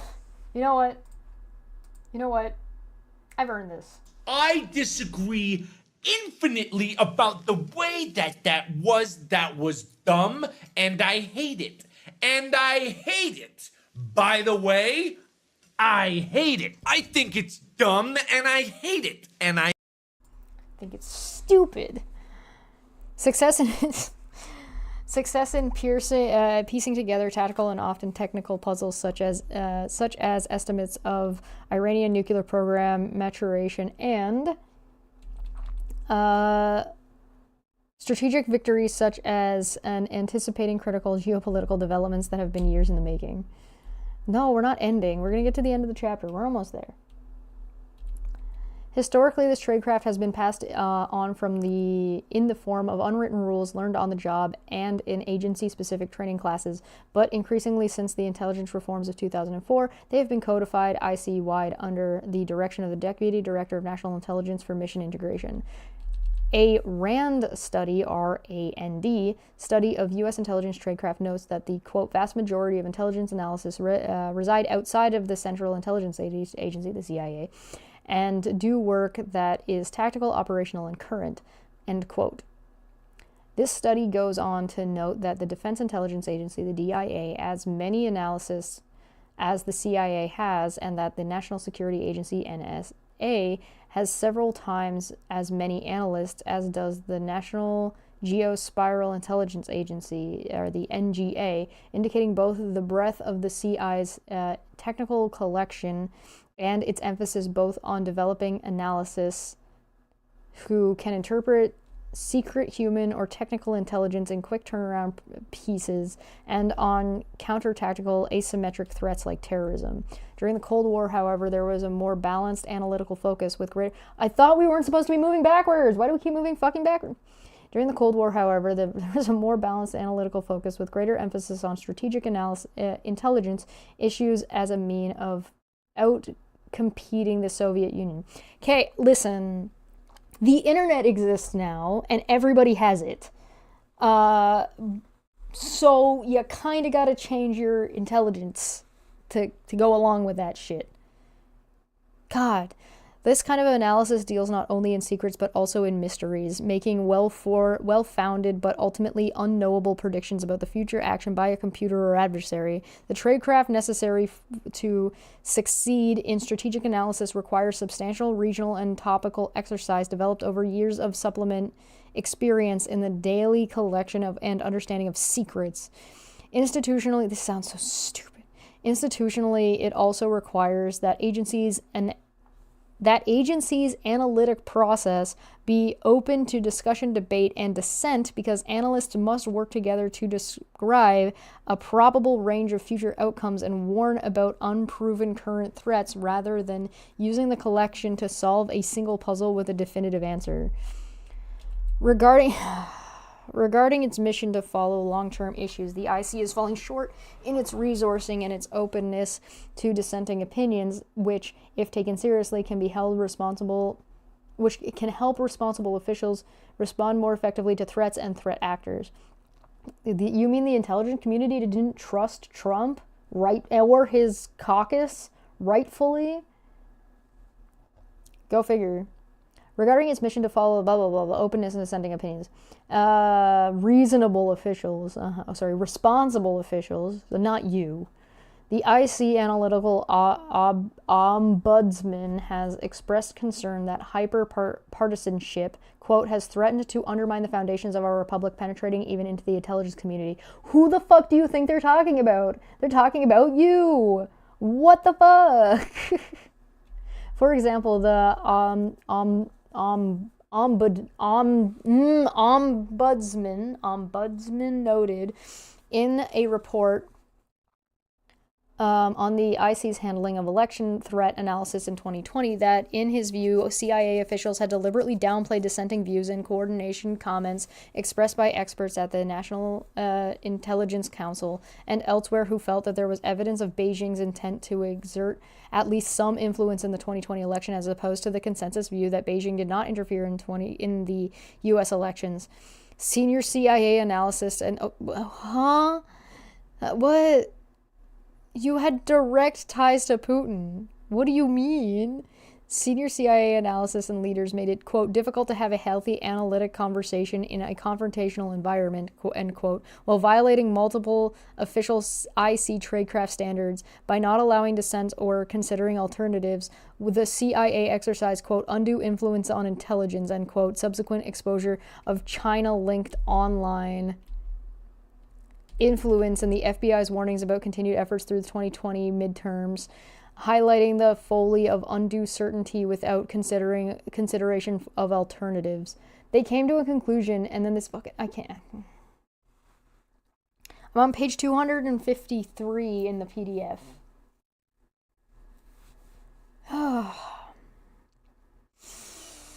On election influence, the other controversial issues, such as the origin of COVID-19 and analysis at the most powerful intelligence agency, have increasingly tended to use the leeway they have been given to insert their political views into their work in order to influence, if possibly even control, the analytic process. They do this in a way that is an attempt to squash dissent and impair the creation of a culture in which entrenched views are challenged and unpopular analytical lines can survive or not according to their merit.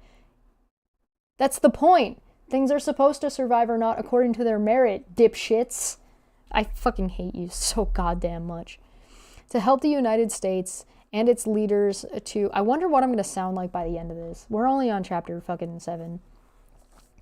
To help the United States and its leaders to outcompete China across multifaceted social, economic, military, and technological threats. What about Russia? Russia was at least confirmed. What are you going to do about Russia?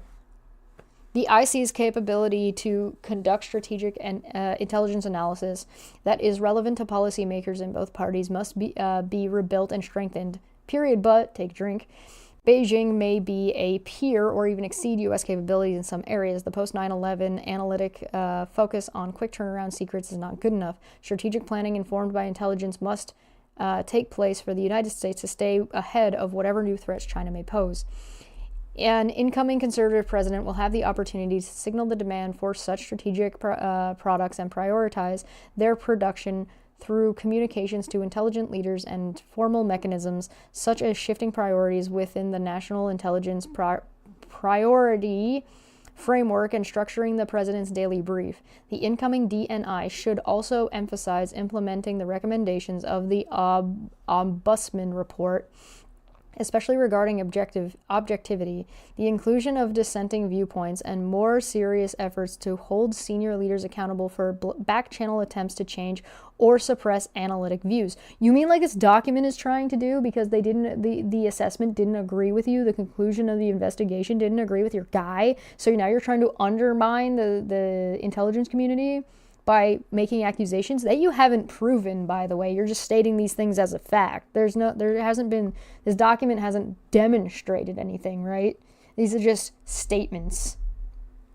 Chapter 4 is going to be torture for this poor goblin. It's 70 plus pages of utter insanity.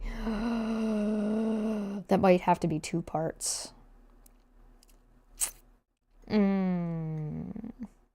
Accounting for so they're saying that they should be punished, basically, is what they're saying. Accounting for the long history of intelligence failures and surprises. You just told us a minute ago that you can't tell when there's an objective failure of the intelligence community. Now you're telling us there's a long history of intelligence failures and surprises, and incoming conservative president must appreciate the ambiguity, complexities, limits, and assumptions inherent in intelligence assessments. Intelligence often deals with the human dimension in complex decision systems within a foreign country or organization, and this makes consistently accurate predictions difficult, if not impossible, to develop. Seeing something and understanding what you are seeing are 2 different things.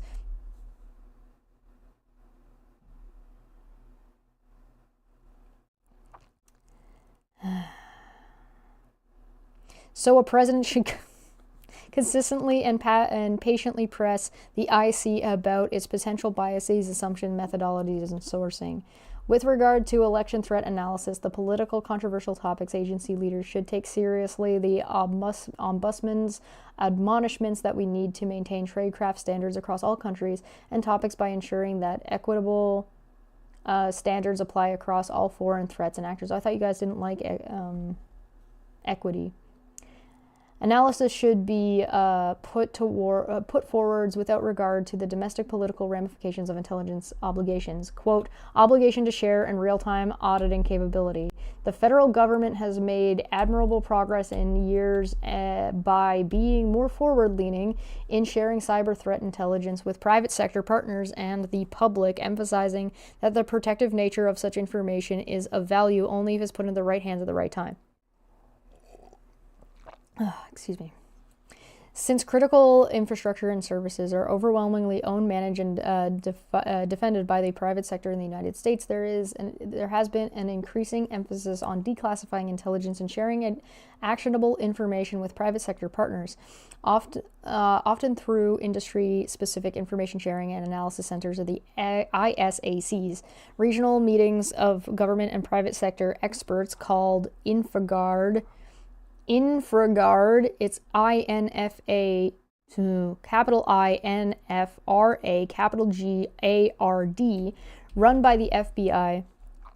Direct public notifications from the Department of Homeland Security, the FBI, and increasingly the NSA, and more discreet one-on-one engagements led by the collecting agencies. These programs properly recognize the private sector's role in providing cybersecurity for Americans. In practice, however, the intelligence shared by the U.S. government through these venues is often already known or no longer relevant by the time it makes its way through the downgrade process for sharing. In addition, the government shared information. Hey, remember when the government told everybody there was aliens? Makes its way through the downgrade process for sharing. In addition, the government shared information often needs to take advantage of the opportunity to provide context such as attributions, trends, and size of the observed cyber problem. As warranted, additional context should be provided to these private sectors as a matter of routine. To continue improving the United States government's ability to defend the country's most vital networks, the IC must adopt an obligation to share policy process, including the capacity to right to release intelligence products, whereby newly discovered technical indicators, targeting, and other intelligence relevant to cyber defense are automatically provided either to the public or to targeted entities within 48 hours of their collection, which is how counterterrorism intelligence has been managed for years when it comes to the duty to warn. Under this policy, agency heads should still have flexibility to withhold intelligence for operational or counterintelligence reasons, but would need to report regularly to Congress on the number of and justifications for exemptions. This policy would make sharing intelligence, and so you're saying that they should keep doing what they're doing and make no actual changes. You're just pretending you're presenting something. This policy would make sharing the intelligence and defending networks the default, as it already is in the rest of the cybersecurity community outside the IC, to improve the quantity, relevance, and timeliness of defense information while ensuring accountability for top leaders when they must withhold this information. Okay, so what happens when something gets out that shouldn't have been gotten out?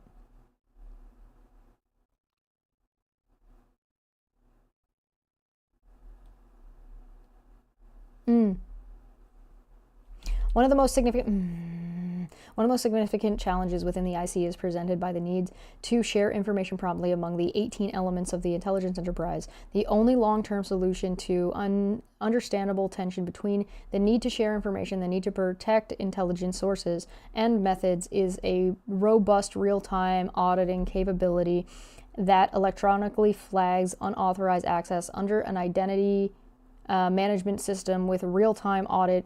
Even the most sensitive information acquired by America's intelligence agency can be shared, and the access to and use of that information are appropriately monitored. Establishing a real-time auditing capability is essential to decreasing the risk for the heads of intelligence agencies in meeting their statutory requirements to ensure that they protect sources and methods associated with the classified information their agencies collect. You know, it'd be really fucking funny if like an entire country was like, you know what? We're not going to classify anything. We're going to tell you guys all exactly what we're doing, how we're doing it, the fact that we're doing, what information we have, what information, and what we're doing with it. Could you imagine like a fully transparent government? And they're just like, what are you going to do? Stop us? And then they're just like, here's information about America. Here's information about China. Here's information about... You want to get bombed really fucking fast?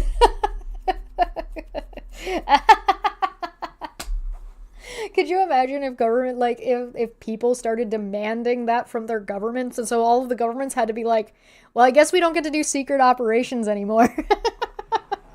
Shit. That was half the fun. Oh, that would be very funny. I think that'd be like a funny video game. Like, I think that'd be a funny, like, if somebody were to, like, write a book. Overclassification. There is board consensus across the U.S. government and among stakeholders that the system is for the stakeholders. What stakeholders? This isn't a fucking business. Stop, please. I beg you. Stakeholders of the system for classifying, declassifying, and otherwise marking and handling sensitive information is at a crossroads. Exorbitant amounts of classified data are created daily, and agency personnel often mistakenly choose classification as the default selection to ensure national security. At the same time, the effectiveness of downgraded and carefully declassified information to support foreign policy efforts has been borne out in, for example, alerting the broader world of Russia's buildup and likely plans for its invasion of Ukraine. Bro, we all knew Russia was gonna fucking do this. That wasn't a surprise. Nobody was surprised by that, except people who were like in fucking denial. What do you mean? Two executive orders principally govern how the U.S. government handles classified and sensitive information. Executive Order 13526 or 13,526, quote, classified national security information, end quote, issued in 2009, prescribes the classification levels and procedures for declassification. Executive Order 13556 or 13,506, quote, controlled unclassified information, end quote, issued in 2010, aims to establish a uniform program for managing all unclassified information that requires safeguarding or dissemination controls. The current system for declassifying classified national security information, or the CNSI, classified national security information, you fucking people, extraordinarily analog, requiring experts' review of individual records. Declassification policies are based on human review of paper and need to contemplate and handle the proliferation and volume of digital records created by agencies. The U.S. government will soon approach the point at which manual review is impossible. The declassification of CNIS should support key U.S. national security objectives, reflect mission priorities, and not serve solely as a necessary procedural function. But what if it matters in the future? Like, this has no foresight at all. Reform should include tighter definitions and greater specificity for categories of information requiring protection, more stringent policies to effect significant reductions in the number of original classification authorities, or OCAs, stricter accountability measure at the OCA level, and more detailed security classification guidelines. Enhanced metrics for accuracy of classification, a general simplification of overall systems and benefit of users. They want to leave cybersecurity up to the Department of Transportation. What could go wrong? Bro! I appreciate your burp, thank you. On the back end of ODNI run declassification process that is faster, nimbler, default to automated, and larger scale should be a priority. Additional investments in IT are required to deal with the growing volumes of CNSI collected and produced in a digital age, along with the many years' worth of existing analog and digital holdings that could provide valuable historical insights. Like Guatemala. An incoming administration needs to explore options to prioritize fundings for innovation and declassification management, for example, by establishing a budget line item specifically for the modernization of declassification or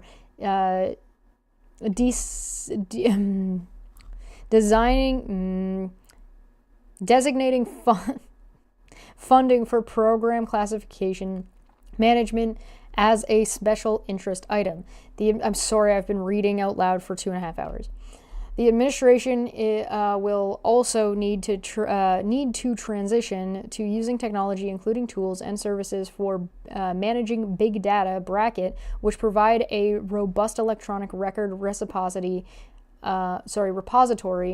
making information within the across agency easier and organize and relocate and locate the facilitating more rapid review and release of capabilities for records of emerging interest. Okay, so here's the thing. It's good to have a lot of your government able to exist in an analog function. It should not necessarily be considered a bad thing. Artificial intelligence / machine learning bracket, sorry, that was end bracket, artificial intelligence / machine learning bracket, when incorporated into existing business practices enables machine interpretation of unstructured text and data, applies decision support technology to enable more consistent classification decisions and expedite review between agencies, end bracket, and expansion of commercial cloud services, bracket, which facilitate the rapid testing and deployment of new tools and technologies. That is literally leaving the security of your country up to fucking Grok. Like, that is a terrible fucking idea, and a human is going to have to review it regardless. So you're wasting everybody's time and resources. That makes no fucking goddamn sense.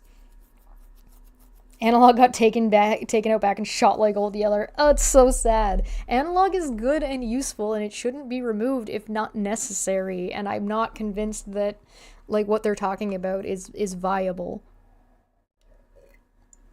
Sacrificing security for speed is probably not a good idea.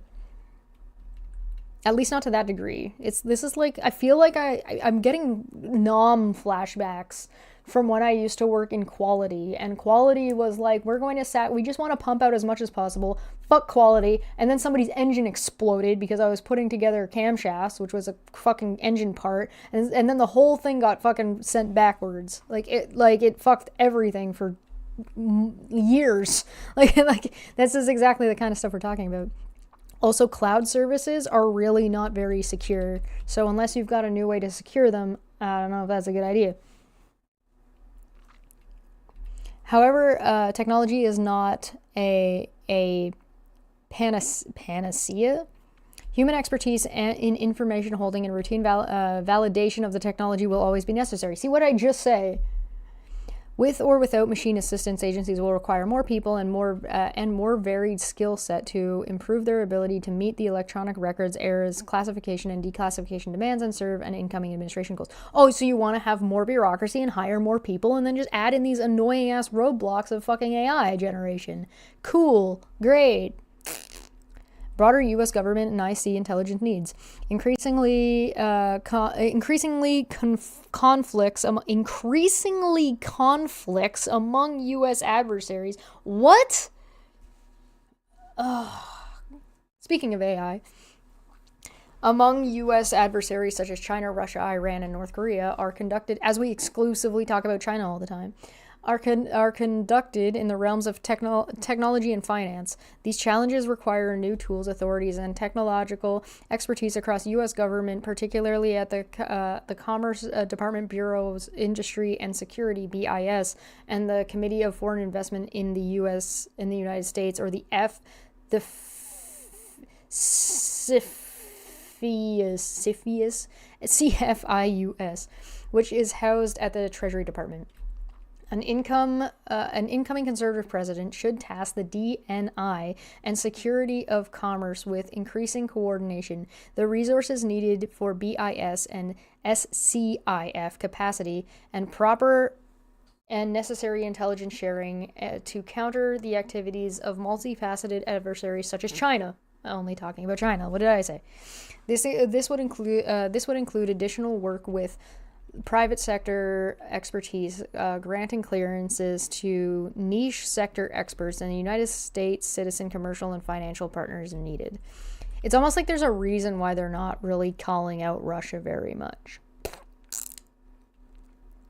Yeah, they want to amp up fake war with China as they use China for cheaper goods in some real Orwellian shit. Yeah, I've been pointing that out. I agree. Cover in the digital age.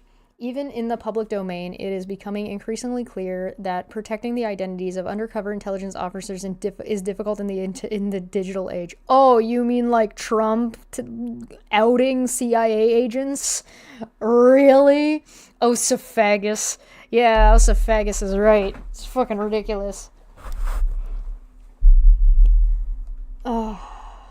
God. The truth is that our daily activities are conducted predominantly in the digital domain, or antiquated systems for providing cover to undercover officers has lagged woefully behind the threat from foreign adversaries. The DIA, CIA, and FBI are increasingly aware of this threat and are devoting resources to the problem. Their back office infrastructure, however, is such that they are still using methods for providing cover from decades past that put valuable intelligence officers at an unnecessary risk. Your guy did that thing. It was your guy that did that thing. It wasn't a failure of the process. It was a failure of your guy. What the fuck? Oh, God. April, don't do this to me. How intelligence officers and their families are taught to use smartphones and social media, travel and conduct banking, and take and share pictures, even how and when they are paid, can make it difficult to protect identities. Legends, fake backstories, and identities are often weak, incomplete, and unable to stand up to a basic Google search. I doubt that. Officers operating under... Do I need to add that to my wall? Because they have a citation for this. There's a citation there on that. So I'm gonna go with I want to check that out. So let's see. Identities incomplete, failed to Google. This is page 257. I know I haven't written very many down this time, but like, I'm not sorry. Fuck this shit. It's going on the wall. This is my wall of things I need to look up that were part of reading this so far. Snowden exposes the NSA, wanted for treason. 45th president takes classified state secrets to some resort in Florida. Nothing to see. Move along. Yeah, you're right.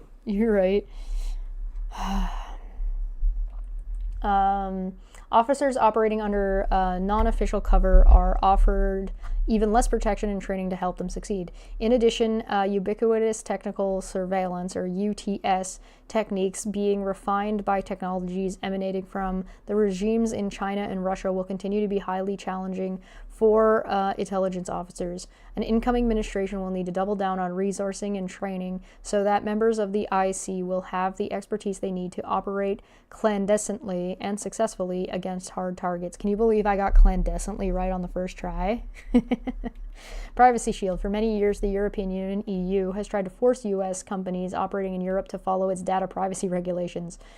Because they're operating in Europe, assholes. Misleading claims in the 2013 Snowden leaks. Wow. Topical.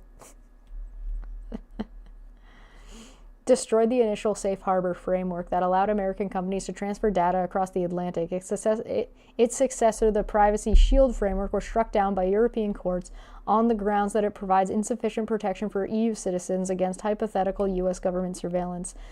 Those same European courts exempted the intelligence service of the EU member states from the standards applied to the United States, suggesting that trade protectionism may be the real motive behind data privacy regulations. Yeah, sure. In 2022, the Biden administration negotiated a new agreement at the transatlantic. I almost read that as transatlantic because of the fucking extra dash. The Transatlantic Data Privacy Framework, intended to withstand European legal challenges, given the fate of its predecessors, is not certain whether it will survive. If anybody wants to cite whether or not it was where it's at currently, please leave it in a comment or in the side chat. I would greatly appreciate it because I don't know where it's currently at. Executive Order 14086, or 14,086, quote, enhancing safeguards for United States signal intelligence activities, end quote, implements this new framework by attempting to align signals intelligence collection practices with European privacy regulations. At most, the executive order's changes will be helpful support for the framework in future European litigation. At worst, they could throw sand in the gears of important intelligence programs. As an incoming conservative president should reset Europe's expectations. Brussels has always arbitraged.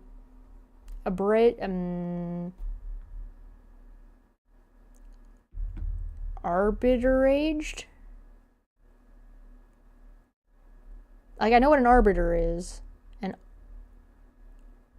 I know what arbitration is. Arbitraged? The difference between them being the military ally against, for example, Russia, and conducting a full-blown trade conflict with the United States. Restrictions on data exports have been part of the trade conflict, but now they could seriously harm our military intelligence capabilities. Moreover, restrictions on the U.S. intelligence collection hurt the Europeans themselves, especially as the United States shares unprecedented amounts of intelligence on Russia's invasion of Ukraine with Europeans. So why would that harm Europe? Europe is telling the United States to meet intelligence oversight standards that no European country meets, citation needed. At the same time, exports of data to China are unexamined. And there's also a difference between its own country and its own people versus allowing a foreign entity to examine their own people. So, bite me, I guess.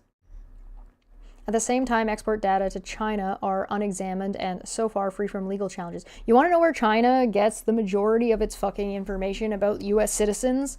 Private companies that collect it from places like Twitter and Facebook. Social media. So if you want to do something about that, then what you need to do is you need to regulate those companies.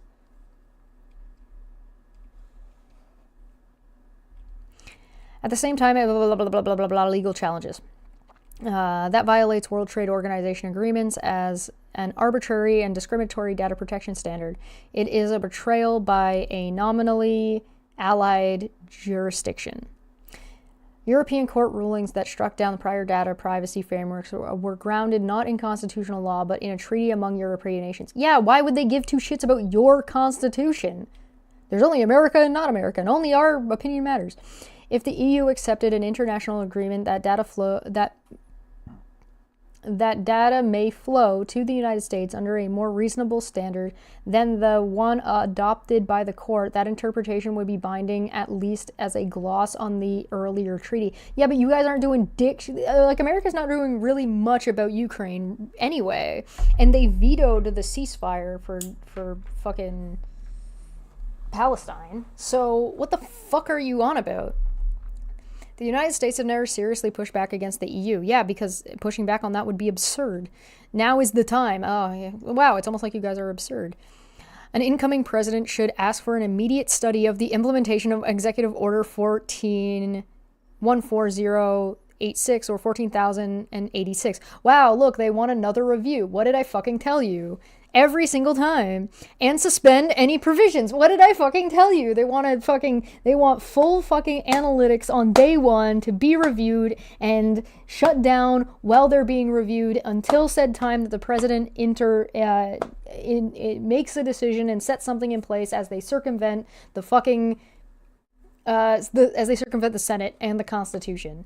If any president were to do what these people are saying, the U.S. government would be shut down for an unknown amount of time, and the entirety of the U.S. would be shut down for an untold amount of time. Because how are you going to implement one thing while this other half of it isn't currently functional? You're not. You can't. That's not how it works. They all work. They're all integrated. So, oh my fucking God. This is literally insane. Unbelievable. Suspend any provisions that unduly burden intelligence collection. At the same time, in negotiations with the Europeans, the United States should make it clear that the continued sharing of intelligence with EU member states depends on successful resolution of the issue within the first 2 years of a president's term. It is time for a real solution, not the 30 years of stopgaps imposed by Brussels. What if they just don't? What if they're like, okay, fuck off? What if that's their answer? What are you going to do? This is not the Palpatine you're looking for. President's Daily Brief, PDB. Very funny. An incoming conservative president should make clear that what the president's daily brief is and is not. The PDB should be for the president specifically, with a much narrower distribution of addressing areas of strategic concern. During the transition, the future National Security Advisor, along with the DNI, should conduct a review of the current PDB recipients and determine which should remain recipients when the president's term begins. Instead of... Again, they want another fucking review. Who's supposed to be doing these reviews?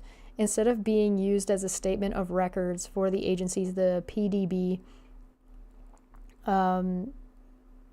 often misses the areas of interest for the presidents and their senior advisors. Citation needed. The president should want the PDB to focus on providing the information needed for the often imperfect and complex decisions that a president needs to make, which should always be based on the best intelligence that can be gathered.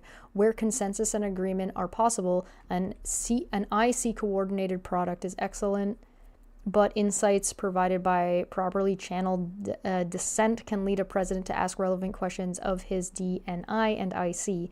If future DNI determines the PDB briefer based on recommendations made by the Deputy Director of National Intelligence for Mission Integration, or MI. Historically, briefers have come from the CIA, but a future president and DNI should consider a primary briefer or rotation of briefers from the IC elements. Additionally, the entirety of the PDB staff and production should be located at ODNI. God, this is so difficult to read because of all the fucking initials. A National Intelligence Council, NIC. The National Intelligence Council is the IC's premier analytic organization and includes more than a dozen national intelligence officers and NIOs, each of whom leads the IC's analysis within a regional China, Russia, Iran, or functional cyber counterproliferation, economics, etc. missions area. This includes authoring national intelligence estimates on major strategic issues, with the entire IC overseeing and deconflating the annual analytics plan for each agency and weighing in on day-to-day major analytical issues, sometimes individually, for example, by writing the NIC strategic memos or providing detailed experts briefings to the president before major decisions. Historically, part of the CIA and NIC was recognized into the ODNI, as was the PDB. It retains the CIA's objective analytical culture and is staffed primarily with CIA officers. However, as many as 25% of its NIOs over the decades have come from academia or the private sector, bringing in much-needed outside expertise to collect and understand intelligence with perspective and skills that are not necessarily nurtured within the IC. In recent years, there has been a greater emphasis on encouraging officers from other agencies, particularly the DIA, NSA, and FBI, to serve as NIOs or as their deputies. To encourage greater analytic independence and debate, the incoming administration should require that non-CIA officers comprise at least 50% of the NIC's membership, and that the first among equals NIC chairman is an outsider from one of the major three IC agencies with reporting responsibilities for the PDDIN, opening these senior analytical roles to the best analysis regardless of the agency would also encourage the continued maturation of analytical cadres and tradecraft at those agencies and give them an equal voice in integration in interagency analytical disputes, which in turn would give the president access to the best thinking and a variety of sources and perspectives from across the entire IC rather than the CIA alone. Fuck. IC Chief Information Officer, the Intelligence Community Chief Information Officer, the ICCIO. I'm gonna fucking throw something. I'm so fucking done.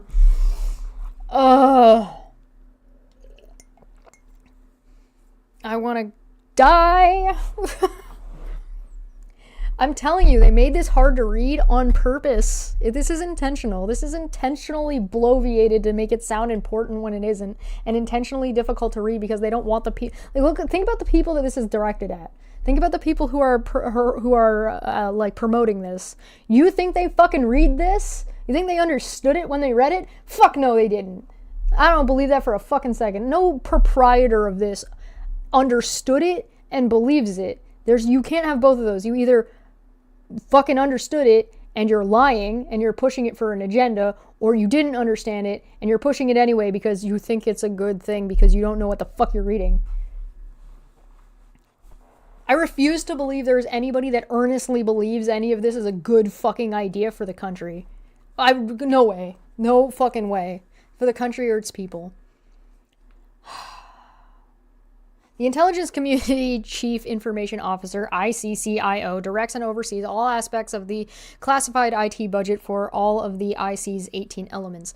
As the DNI's principal advisor for technology, the ICCIO must be well-versed in technology acquisitions, operations, and intra-agency cooperation to advance our technical prowess and simultaneously direct bureaucracy that, left unchecked, will serve each element's own preferences.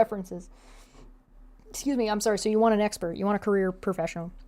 To ensure that procured and implemented technology and policy reflective of administration's agenda, the ICCIO must have the support of the DNI and possess the ability to command cooperation between and promote interoperability across CI members.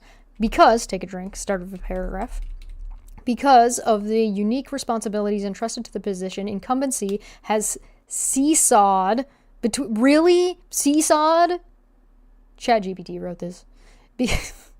Incumbency has seesawed between political appointees and career civilians due to its congressionally capped salary. The position is often filled by an SES-level member, administratively detailed to support the DNI. At times, the ICCIO is incorrectly referred to as the ODNICIO. By law, and to secure unbiased execution across all of IC's 18 elements, the same individual may not serve as ICCIO and ODNICIO. They are two distinct positions. Critical areas of CIIT portfolio priorities for the ICCIO include, but are not limited to... I hope you're all jailed for writing this piece of shit document. Transparent. Manya, Chesh, you're getting tired. Did you take any break? I took one break. I'm almost done. Transparent accounting and allocation of IT investment across the IC, including commercial cloud computing and storage, C2E. Recognized and informed security access for people, systems, and capabilities to enable interoperability across IC elements. 5G, 6G, data transmission. Oh, don't let them know there's 6G now. Data and it's a transmission. Oh fuck, guys, 6G is a transmission. Oh my fucking god. Oh no. Look the fuck out. We can't have that. Oh, we're crossing conspiracy theories. 5G/6D data transmission and network interoperability. Interoperations? You mean... Sorry. Which is vital to the IC element operations. Artificial intelligence and machine learning, quantum cryptography and post-quantum encryption, PQE, and cybersecurity infrastructure, where Biden administration changes have realigned and reassessed management, oversight, and IT architecture responsibilities to NSA and DHS/CISA, conflicting with the ICCIO's delineated roles. An incoming administration should appoint the ICCIO as primary member of the DNI staff, along with the ODNI General Counsel, IC Chief Financial Officer, and ODIN Chief Operating Officer. The president-elect should require immediate reviews, again, another fucking review demanded, reviews of the processes and implementation post-quantum encryption at minimum for IC and defense system, but preferably throughout the government. The President's National Security Memorandum specifying, quote, the goal of mitigating as much of the quantum risk as feasible by 2035, end quote, needs to be revised in light of the magnitude of the threat, accounting for the investment that it will need to secure IT systems for national security should be a top priority. ODNI, CIA, and IC technology issues. In recent years, the IC has had a mandate from multiple administrations to advance technology needs for intelligence, needs that have seen massive changes as a result of threats as China's advancement in technology and data infrastructure. Many of the projects coming out of the ODNI and CIA's Science and Technology Directorate, S&T, focus on expansive AI-driven open source work, but there is likely duplication of efforts in areas where private sector and entrepreneurs are already making progress. The Intelligence Advanced Research Project Activity, the IARPA, I swear to God, the S&T should focus primarily on challenging technology problems, avoiding duplication of what is already being done well in private sectors in such areas where practical defense, cyber intelligence, and artificial intelligence research would help to focus the agency on the complex shadow tasks at hand while simultaneously freeing limited resources for advancement in other areas. Jack's analysis for 5 said, if it's not often mentioned, JFK, Martin Luther King, and Lincoln were all killed by Americans. U.S. has its own blood on its hands. Very little has changed. Yeah, I mean, fair. Chesh talking in her sleep later. Make the acronyms stop. No more acronyms. They're not acronyms. I would be less angry if they were acronyms. They're just initials. An acronym is a word. At least if it's a word, I can just read it, and then I don't have to use up way more fucking syllables. This is fucking awful. I hate this. President's Intelligence Advisory Board and the PIAB, Intelligence Oversight Board. The President Intelligence Advisory Board, the PIAB, is charged with providing the President with an independent source of advice on the IC's effectiveness while offering insights into the IC's future plans. The board is meant to have access to all information needed to perform its function and to have direct access to the President. The Intelligence Oversight Board is a standing committee within the PIAB. These entities should be tasked with giving independent, informed advice and opinion concerning major matters of national security, focus on long-term, enduring issues central to advancing and protecting American interests. This should include taking a broader, deeper look at critical trends, developments, and their implications for U.S. national and economic security, relying on unclassified and open source information. Oh, you mean like all the misinformation on Twitter? Like that, for example? I don't know. The importance of space. With China developing increasingly capable space and counter-space technologies, and Russia taking a more aggressive action in space, space has emerged as the last war-fighting domain. It really hasn't. It really has not done that. But okay. In response, the DNI created the Office of Space Executive, OSX, in 2018. Who let Elon in? As an experiment to promote greater integration of IC space activities without incurring excessive overhead.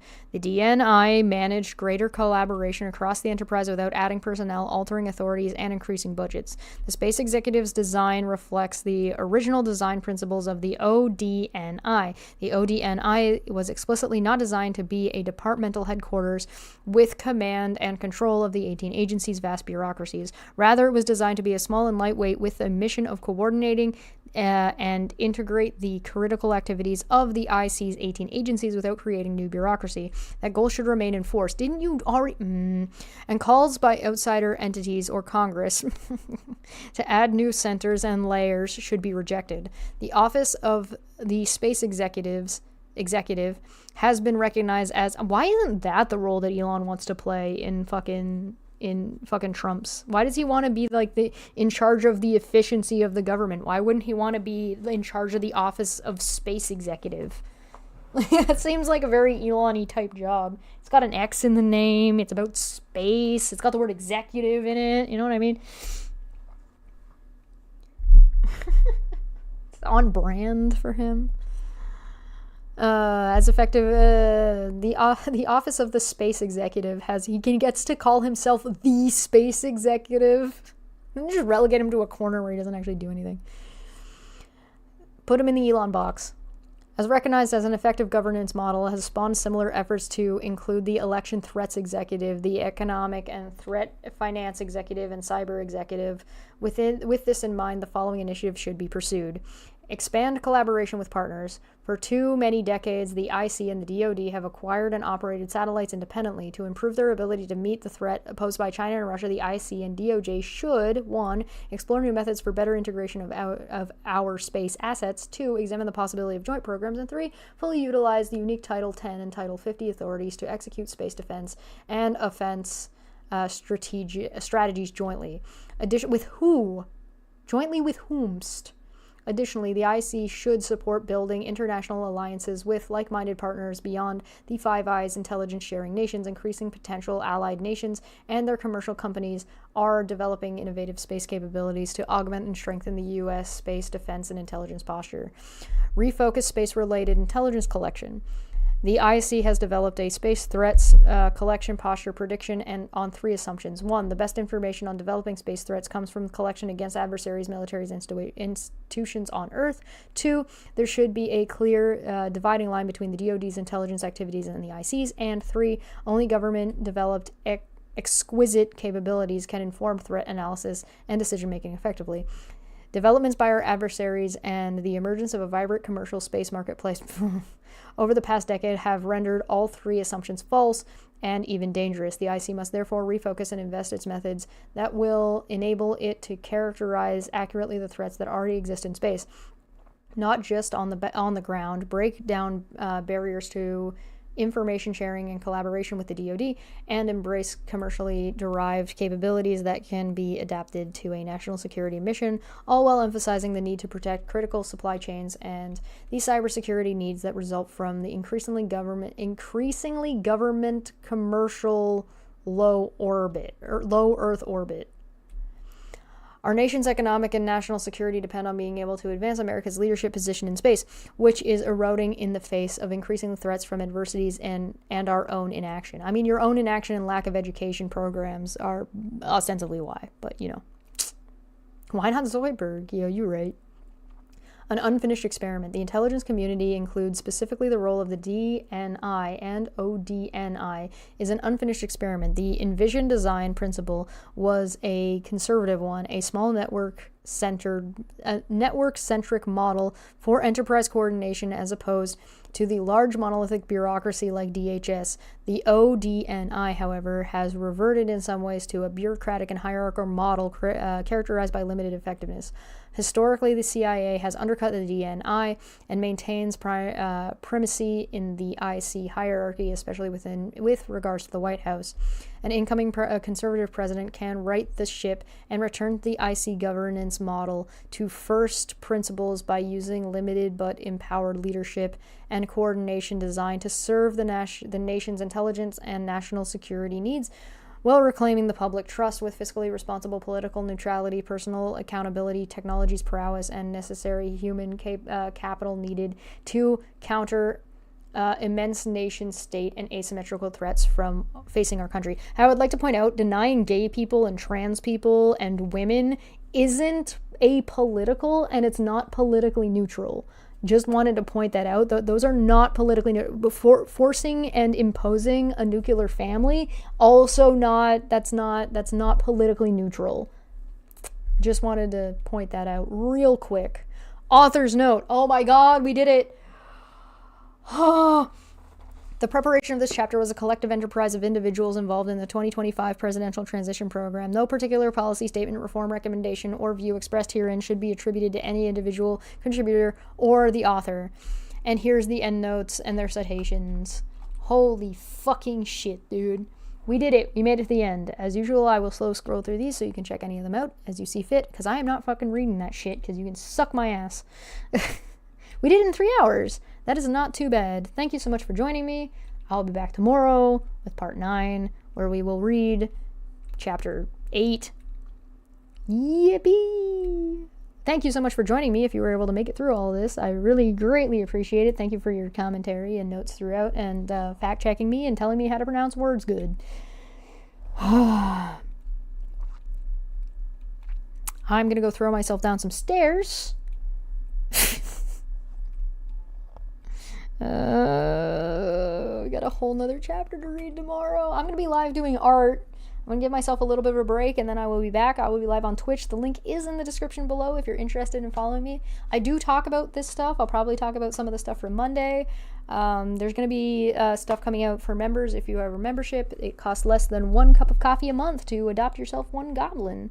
So I greatly appreciate all the assistance throughout this and keeping me survived through this and providing me with the necessary alcohol consumption that is required. Oh, feel free to be degenerates in the Discord if you'd like. Chapter 8, tomorrow. Media agencies. Oh, good. Oh, good. I'm gonna love this one. Oh, fuck me, dude.